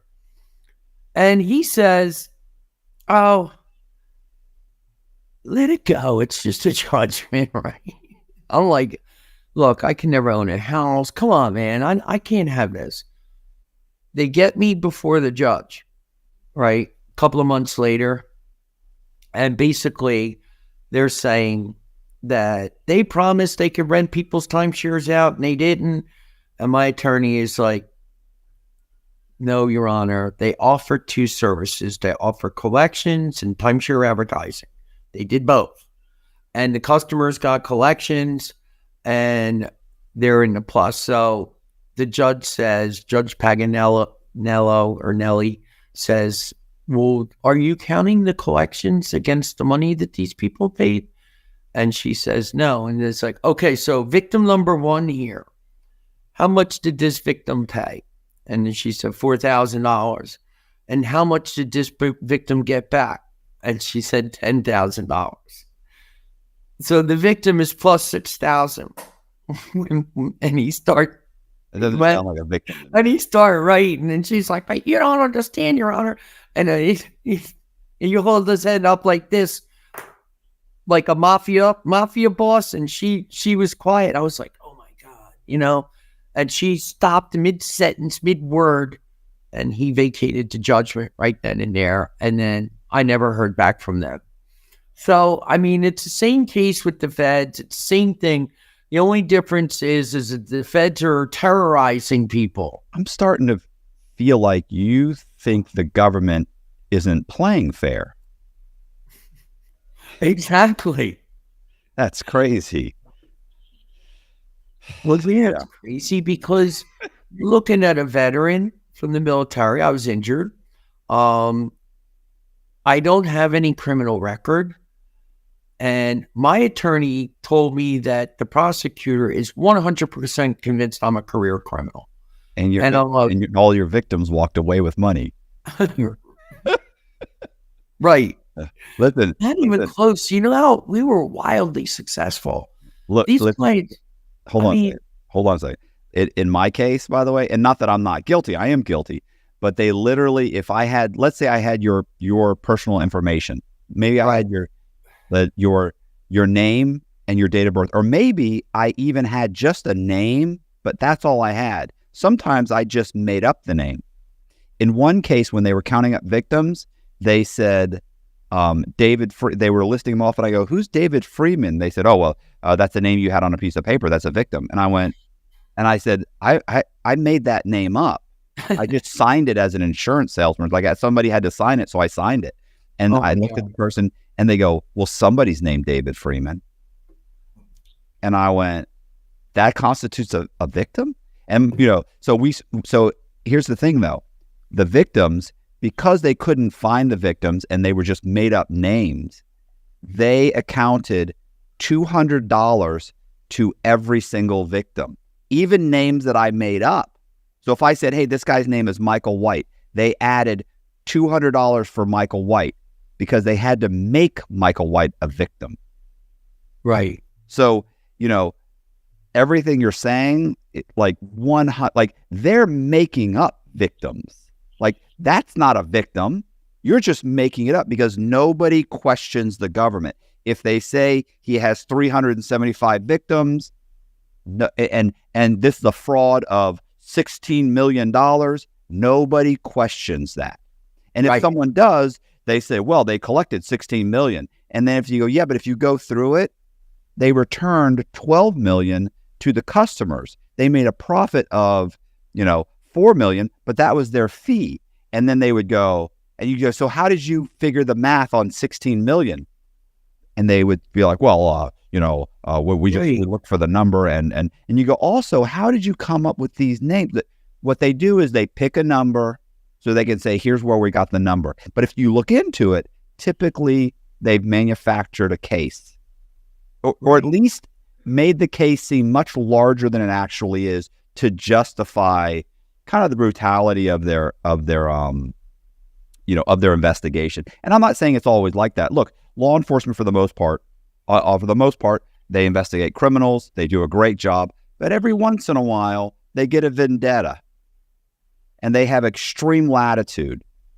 And the other thing is, there's nothing you can do. So even if you could prove that your prosecutor lied and altered documents and manipulated the case and did all of these things, they have prosecutorial immunity. You can't do anything. You can't sue them. No. They won't bring charges against them. Nothing will happen. But what they did is they shut down all my businesses when I went to my pretrial hearing. They said the businesses that I started in Florida that were A-rated again, the one where there was a theft on. We may have had a half a dozen complaints. You're always going to get complaints when you have business. Right. But you're talking about maybe 4,000 clients. I don't know, a lot. Okay. And they forced me to either shut the business down or go to jail. I could leave the business open, but I'd have to go to jail. Or shut the business down and I can stay free. So I'm not allowed to work. I'm not allowed to do charity work. All those people lost their jobs in one day. It affected over 500 people's jobs. You got a sober alcoholic is a force to be reckoned with. We were working 10 a.m. to midnight, and we were really trying to be, we had competitors like Wesley Financial is a big competitor. They had 400 employees. We were at a couple hundred. I was trying to be number one, I don't mean to keep saying, but I was trying to be number one. I was competitive, and all those people were put out of work in a single day. And then they went after the bank accounts and they took $500,000 from the bank accounts. And their last paycheck bounced. The prosecutors don't care about that. I mean, I know right now you're thinking they didn't think about that or they didn't realize it. They did realize it. They know that's going to happen. They don't care. Like you're functioning under the assumption that the prosecutors and the justice system and law enforcement in general cares about justice and what happens to the average person. And that's not what's happening. There's not necessarily logic behind what they do. It's you're thrown into the machinery and it just chews you up and spits you out, and all of them go home that night and they sleep like a baby. There was a woman in Nashville, Tennessee. Right. Even now, I still have that in my head that I still believe in the system. Yeah, that's a mistake. So listen, there was a woman in Nashville. I ended up in prison the rest of my life believing in the system. Right. So there was a woman in Nashville, Tennessee, who spent like 18 months in prison, in the county jail for, I think for bouncing a check that was like $60. And she lost her house. Her kids were taken by social services. She lost her job. She spent 18 months. Oh my God. 18 months. Just because she went into the system Nobody was willing to help her. It wasn't until she finally, some other inmate heard her story and did legal work, for other inmates and said, you need to start writing the newspaper and the local news stations. And suddenly a news station did a report on it. And guess what? They immediately got her out of jail, and oh my gosh, and this and that. They dropped the case, and it was all a mistake. And it wasn't a mistake. She'd been complaining for months and months and months, and you guys heard about it. And there was tons of paperwork, and you didn't care. Well, I mean, the prosecutor told my attorney, we spent too much time and money on Billy and Karen, so we can't let them go scot-free. And I'm like, what? What are you talking about? These Florida guys, when they investigated it, they did the right thing. And they realized there was nothing wrong with what we were doing. And they, called the clients, and clients got money back. Like, are you kidding me? You're going to arrest someone because you spent a lot of money on them? It just doesn't even make any sense. Once again, how did this be? How did this system end up like this? And I see them, they're going after a lot of entrepreneurs now. They're going after a lot of smaller, because when I was in court. Because it pays to go after entrepreneurs. It doesn't pay to go after a guy making $45,000 a year. It pays to go after. Well, my attorney said, I don't understand why the FBI, they usually work on $50 million and above businesses because there's so much fraud going on out there. Let's assume they think I'm a fraudster. And when we were in court, they said, how much do you think he's worth? And they said, 13 million. No, I'm not worth 13 million. Okay. Right. And how much was the fraud? And they said 2 million. And the judge is like, who would, if you were worth 13 million, why would you defraud 2 million for, you know what I mean? It doesn't even make sense. None of it makes sense. I don't know how to explain it, but what they've done is every single time somebody knocks on our door, we're terrified. Is it them again? Are they coming? Are they going to steal our money like they did before? Karen cries every day. I mean, I'm trying to, and she believes in me, and she believes in, she was doing payroll, so she knew it was a legit biz. She wasn't going to work for a company that was, she's not like that. She wouldn't do that. Like, we didn't even operate in a gray area, Matthew. I'm telling you, we were pristine. We were pristine. And part of that had to do with being a sober alcoholic. I didn't want to drink again. And I always felt if I've seen in recovery people that do bad things to other people, like they set up fraud, like vacation rooms, and they're not real vacations that they're selling. They end up relapsing, and I'm afraid of that. So I wouldn't even touch something like that. I would every single time I sided on the client side.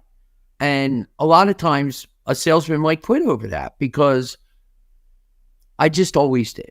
I read, you're going to make mistakes. Nobody's perfect. And out of all, thousands and thousands of people that we helped, I think you can count on two hands the victims that they're saying there were. Maybe someone didn't get any collect. I don't know, but that's not cause to charge someone and destroy their lives. Things could have been worked out. That maybe a customer needed to be refunded. You know what I mean? Like, you don't do this drastic and destroy people's lives because you spend too much money on them. And you found out that it was probably not an illegitimate business, but you have to do something anyway. Like, what is that? I mean, we're living in terror, basically. We never know if they're going to come knock on our door again. I mean, they're trying to violate me and put me in jail. We're afraid to, we can't keep a bank account. I can't open up a bank account. I can't have one. I open one up and 3 weeks later, they just say, we decided to shut your bank down. I don't know. They have me on some kind of list. It's not like I owe banks any money. And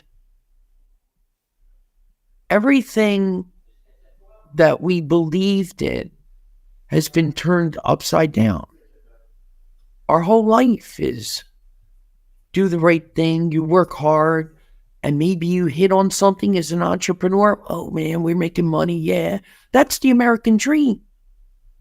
And then to have a rotten brother-in-law bringing on false investigations for no reason, and then it takes a life of its own, is what happens. They spend money on it.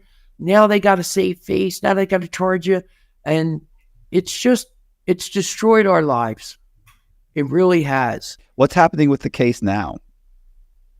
Where are you? I'm just putting together my defense with. I mean, is there a trial set date?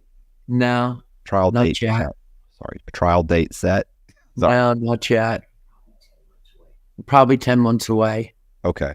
I was told, but no, not yet. What we're doing is there's 1,500 pages in the indictment, and I'm going through it line by line with a team of mine, giving our defense on everything. And I don't want to get into the details of the case, but okay, I understand. Have they provided discovery yet? Have you guys got discovery? You're just going through the indictment. No, I got discovery. Okay. I got discovery, and it's basically they took people that worked for my company that committed crimes after they worked for me, and then said, if you say this about Bill, we'll go on that.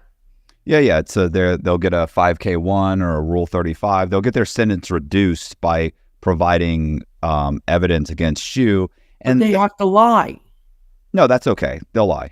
They don't have a problem with that. Listen, people in federal holding facilities and people that have been arrested for federal crimes would line up to get on the stand and say, oh, Bill used to have secret meetings where he would tell us to say this and tell us to say that, and he would say to sign the papers for these people, and he would say to sometimes what we would do is and they'll just come up with stuff, and whether it's true or there's any evidence at all, they'll be able to get on the stand, they'll be able to say those things. Your attorney will get on the stand and say, well, how does that relate to this fraud, and how does that relate to this? And there'll be no evidence showing that you were involved in any of these things, but the jury will hear it. And the fact that you're sitting in the defense chair with two attorneys sitting beside you, and you've been indicted on 65 counts of wire fraud or mail fraud or whatever the counts are, then the fact is there will be jurors sitting there thinking to themselves, because of the position that they're in, these are average people that are living off of 50, 60,000. They're trying to raise two kids and a wife on less than $100,000 a year. And they'll be looking at you. Well, if they had worked for me, they would have got double that pay. Yeah, I wouldn't say that. And they're gonna look at you, and they're gonna say, this guy was driving a $200,000 Mercedes. This guy was living in a nice house. This guy was doing. They're gonna say all these things. They're gonna show them that you went on vacations and you spent money on this and that. And whether you're actually guilty of the crime that they're presenting and that there's proof, those people will begin to despise you. Oh my God. Just based on jealousy. And the prosecutors know this. And they know they're putting these people on the stand. And they know these people might be manipulating or let's say exaggerating, or maybe they're inflating it, or they're even just making up things to say, because here's the thing.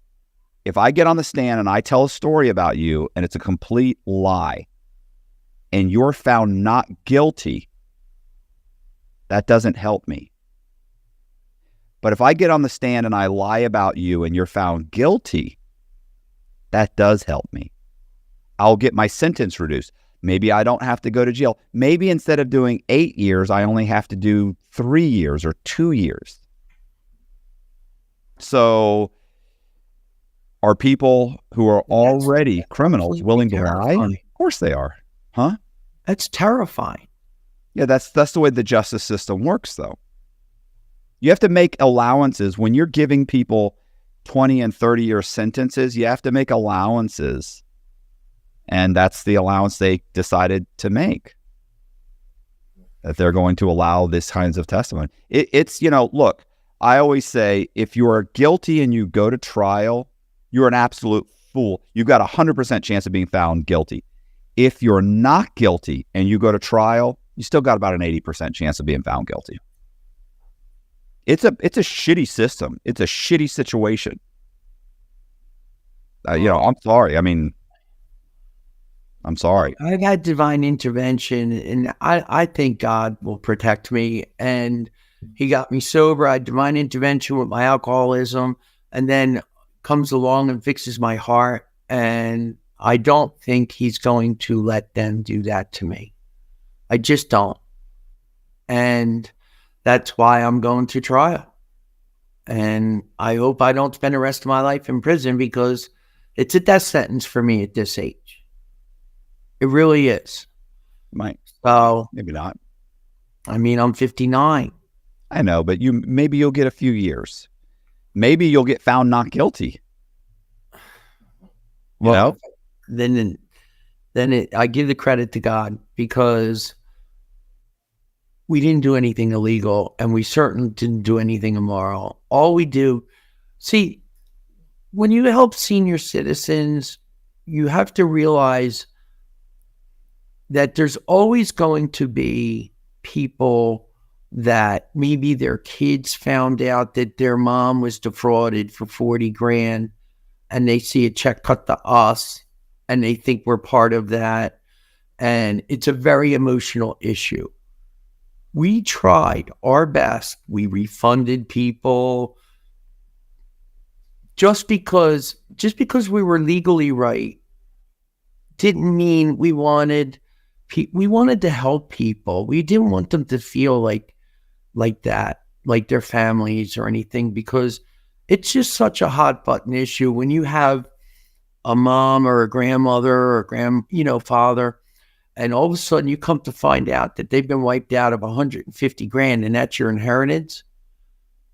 I'm in there getting them back that money, 20 grand, 30 grand, 40 grand. It might take a year, but I can get them back usually 75, 80% of the money that they spent. And so they're paying me 50%. I understand what you're saying. Well, what I'm saying is, here's the problem. The problem is people kind of are just, they're selfish, they're greedy, and, and their word is really no good. Now, I'll give you an example. I can't tell you how many times somebody came to me and said, Matt, if I could just get $50,000, right? It would help me, and I could pay off my credit cards, and I could pay off my car, and I'd be able to breathe, and I could invest that in a small business. And I was like, okay. And they said, hey, can you help me do that? I said, sure.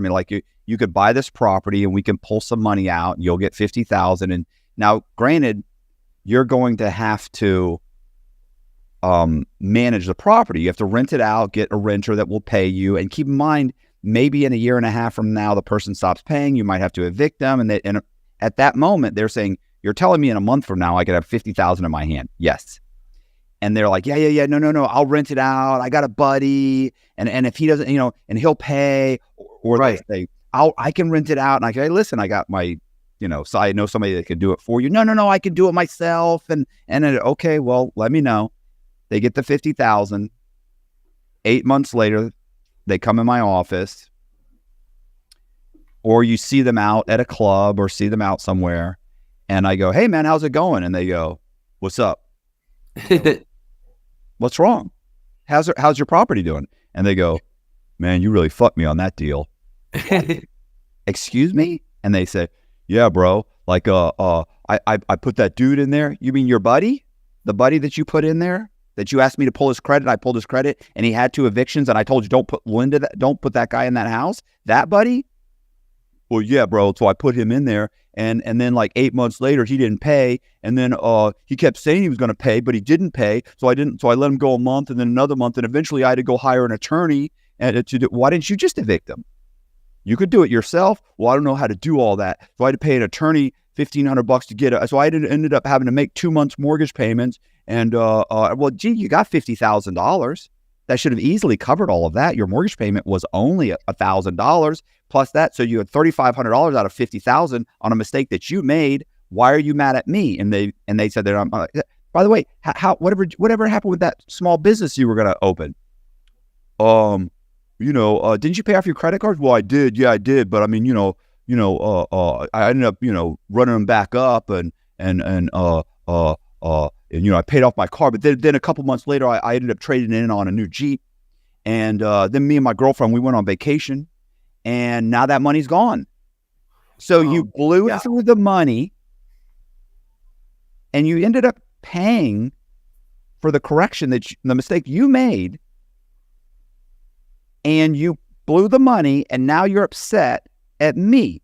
You begged me to get you into that situation. You begged me to get you the 50 grand. You were promising anything. But once you got the money, you decided that I'd screwed you. And so what I always said in at those times was this. This is how I always got out of it. I would say, you know what, bro? Like, so you're stuck with this property now that you're renting out, and you never know if the guy's going to pay, and you're always nervous. Yeah, bro. You know what? Listen, come by the office, quit claim deed the property over to me, and I'll take it over. I'll make the payments and run it and do everything. And they would go, "You do that?" And I go, yeah. And they go, okay. Let me think about that. I go, yeah. Just bring a check for 50 grand and I'll take over the property. Well, what do you mean 50 grand? I'd say, yeah. Oh, you mean you thought I was just going to make the payments? You were going to, right? So that's the person you really are. You're willing to take 50 grand, blow it, and you were going to let me make the payments on the 50 grand that you pissed away? People are scumbags. So if do I see these people saying to you, "I'm begging you to help me. Bill, please get me some money back. I'm in the hole. Get me some money." And you go, "Look, I've negotiated with the companies. I've done this. I've done that. I can get you $20,000." Or you up front, you say, "Look, I can probably get you 20 grand, but I take 50%. And they say, "Man, I don't care, bro. If you could get me anything, I'm out 100,000 right now. If you could get me anything, I'll pay you whatever you want." Well, we take 50% of all collections. I don't care, bro. I'll pay it. And then you get them 20, you give them 10, you say, "Here's $10,000. And then they go, "Man, bro, you made 10 grand? Right. Man, that's some bullshit. You made 10 grand? It's true. What you do? I mean, you guys only made a few phone calls. Really, if it was that easy, why didn't you do it?" Exactly right. People are scumbags. I mean, I know you don't want to say that, but I've dealt with customers. Customers are horrible. People in general are horrific. I can't stand them. I would rather deal with criminals than average people because I know what I'm getting into. Right. You don't expect a CPA to screw you over or to start telling you that you fucked him over. You're like, "You're a CPA. You're a smart guy. You know what was happening. You agreed to all these things." Yeah, I know, but I opened that business and I lost that 100,000 you got me. And now I got to be pissed at somebody. I can't be pissed at me. It must be you. So I have no doubt that I know you're excluded. What? People now that they think I'm weak because I'm jammed up with these arrests and everything. They come extort me. "I'm going to say this about you unless you pay me money." Absolutely. I'm like, "Well, you go ahead and say it. I'm not paying it. I'm not doing it." And I think the prosecutor's in on that. I can't prove it, but because they don't investigate themselves. But I just, why, I don't know. I don't understand it. I pissed off somebody, I think. I don't know who, but It I sounds must to me. It sounds to me like you pissed off your sister and your brother-in-law, and they threw you into the machinery. And once it gets moving, it doesn't stop. right. And the prosecutors. Here's what's going to happen: is that just before you go to trial, they'll probably delay it if you try and delay it. But just before trial, they're probably going to come to your lawyer and say, "Look, he's 60 years old. I know maybe he didn't realize what he was doing. I don't know. This is a slam dunk case for us, so we can get him. We've got him. But you know what? Listen, we don't want this guy to die in prison. Have him take 3 years. We'll give him 3 years, and and they're going to start making offers, because the truth is, if they go to trial, they may have a hard time. Maybe they win, maybe they do. Boy, but let me tell you something. They don't want to go to trial and lose. Boy, that doesn't make them look good at all. They don't want to walk through the office on Tuesday and have everybody looking like, yeah, man, he lost that case. They spent how much money on that case? How many investigators were in on it? How many of this? How many of that? How long was the case? And they lost? Yeah, that guy doesn't have a chance of becoming a U.S. attorney. He'd have a chance of becoming the main district attorney of Tampa or Miami. They were furious and stormed out when the judge didn't put me in prison until trial. Yeah. And I'm like, why are they doing this? I thought, why are you mad that I'm not in jail before my trial? Like, you hate me that much?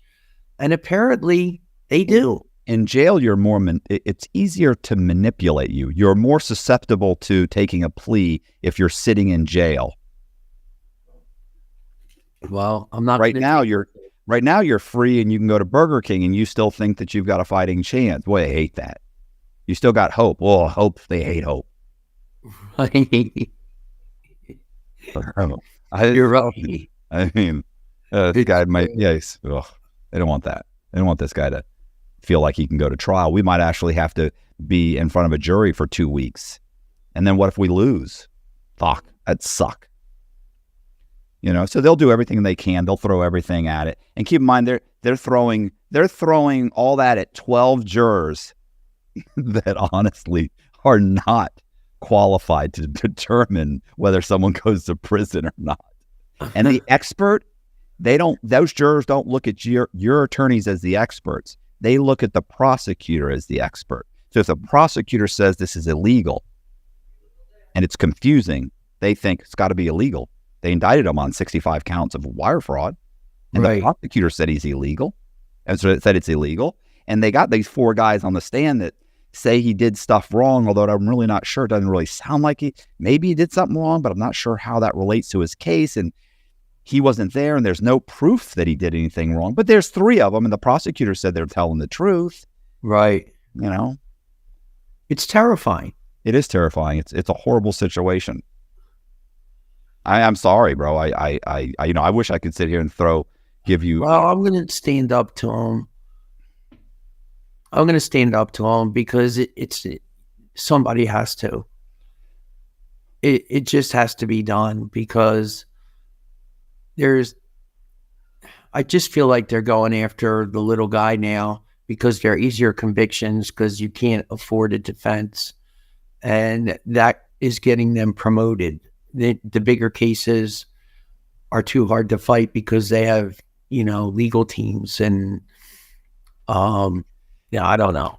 What's so funny is that in front of the judge and the jury, they'll make you look like a monster, a complete danger to society. He cannot be allowed to walk and roam the countryside with regular citizens. He's a menace. And then the Bureau of Prisons will send you to a camp with no fences. They'll give you the keys to a truck, and they'll have you like mowing yards or dropping stuff off. And you'll be like, if I'm a menace, why do I have the keys to a truck and I'm in charge of mowing the yards or bringing, whatever or why am I working in the laundry and there's 2 guards here for 400 guys and I could leave anytime. This is a messed up system. Oh my God. Well, I Well, mean, how do you I feel? How do you feel about this conversation? You feel anything else? it's eye opening. You No, know, I I don't mean, mean you and I I meant the I'm podcast. like thinking, oh my God. It's depressing. I'm thinking I have an overwhelming amount of evidence of my innocence. And even with that, the odds are against me. And you have to explain it to 12 people that couldn't get themselves out of jury duty. Yes. Listen, I got a jury summons the other day. I wanted to go. I desperately want, but I read the whole thing, and it said, one of the things that said, you're automatically excluded if you have a felony. So I called down to the clerk and said, listen, I got a felony, but I'm willing to come. They said, no, you can't come. I'm like, yeah, Wow. we don't want anybody who understands the system. We're going to need some people that believe it's fair. Right. You know, Oh my God. I get in there with those 12 people. I'll be like, listen, I don't know about you guys. You could turn null. That prosecutor, I don't trust him. I'm not saying that guy's innocent, but I'll tell you right now, they don't have enough guilty for me to feel comfortable with it, sending him to jail for 10 years. How about you? You know, I'll tell a few stories. Every single thing that my sister's husband said he was going to have done to me came true. I can't believe it. It started out with, don't I have to do something wrong? Ha ha ha, to go to jail. You don't think I can put you in prison? This is how it started in 2016. And every single thing he said, and all the crimes that they committed. It was a felony to evict someone during COVID. You're not allowed to do it. The governor said you're not allowed to do it. What did they do? They charged me. And not him, me.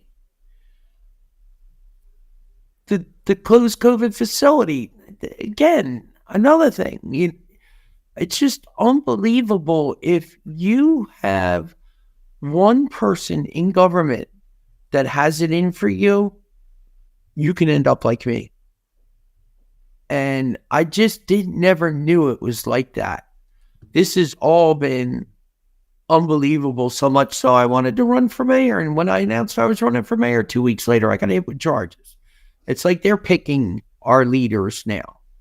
So I don't know. I'm going to keep praying. I say a rosary every day. And I feel like God's going to protect me. And I hope we're talking in a year from now and I'm free.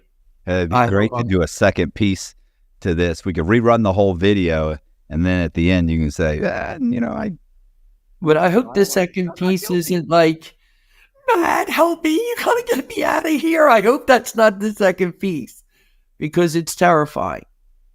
So, but the thing I do have on my side is I have great attorneys and I am innocent. At least I know that. So that's what I'm hoping for.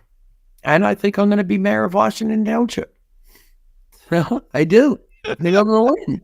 Nuts. I think I'm going to win. So great. When is that? When is that? In November? I mean, I'm sorry. When is that? I don't know. It's a year from now. It's November of next year. Okay. Like during the presidential campaign and all that. All those elections are at the same time. And I have a big following. People who know me and grew up with me know how much I love my father. They would know I would never. They know me. They know he would never steal from old people. That's ridiculous. And he would never steal from his father. It's just when no one believes you when the government charges you, all of a sudden now, and they run your name through the paper and they say these horrible things. And like you said, at my pretrial hearings, the prosecutor was saying, he needs to be stopped, Your Honor. He didn't put paid for by the campaign of William OHanlon on his website for, so he's violating election law. They're trying, what? It was a website that I didn't even think they had access to. I didn't tell anybody. I was still working on it. And they got into my GoDaddy account or something and saw what I was doing. And it wasn't even completed yet. But you're right. That's what she was basically saying, that I'm running around and I shouldn't be free. And meanwhile, I don't have any criminal record. I don't have nothing. I mean, I have DUIs. I had 2 DUIs. So I don't know. Boy, oh boy. I hope we do a follow-up on this and I'm in the same blue suit and not a red one or an orange suit. Yeah. I don't even know the colors. It will probably be green or beige, but yeah, I'm sorry. Yeah. Well, thank you for hearing me out. Yeah, I do hope it works out. And I do hope we do a follow-up. I do hope that, a year from now, you send me a text and you say, you got to answer the phone right now. And I talk to you and you say, you're not going to fucking believe this.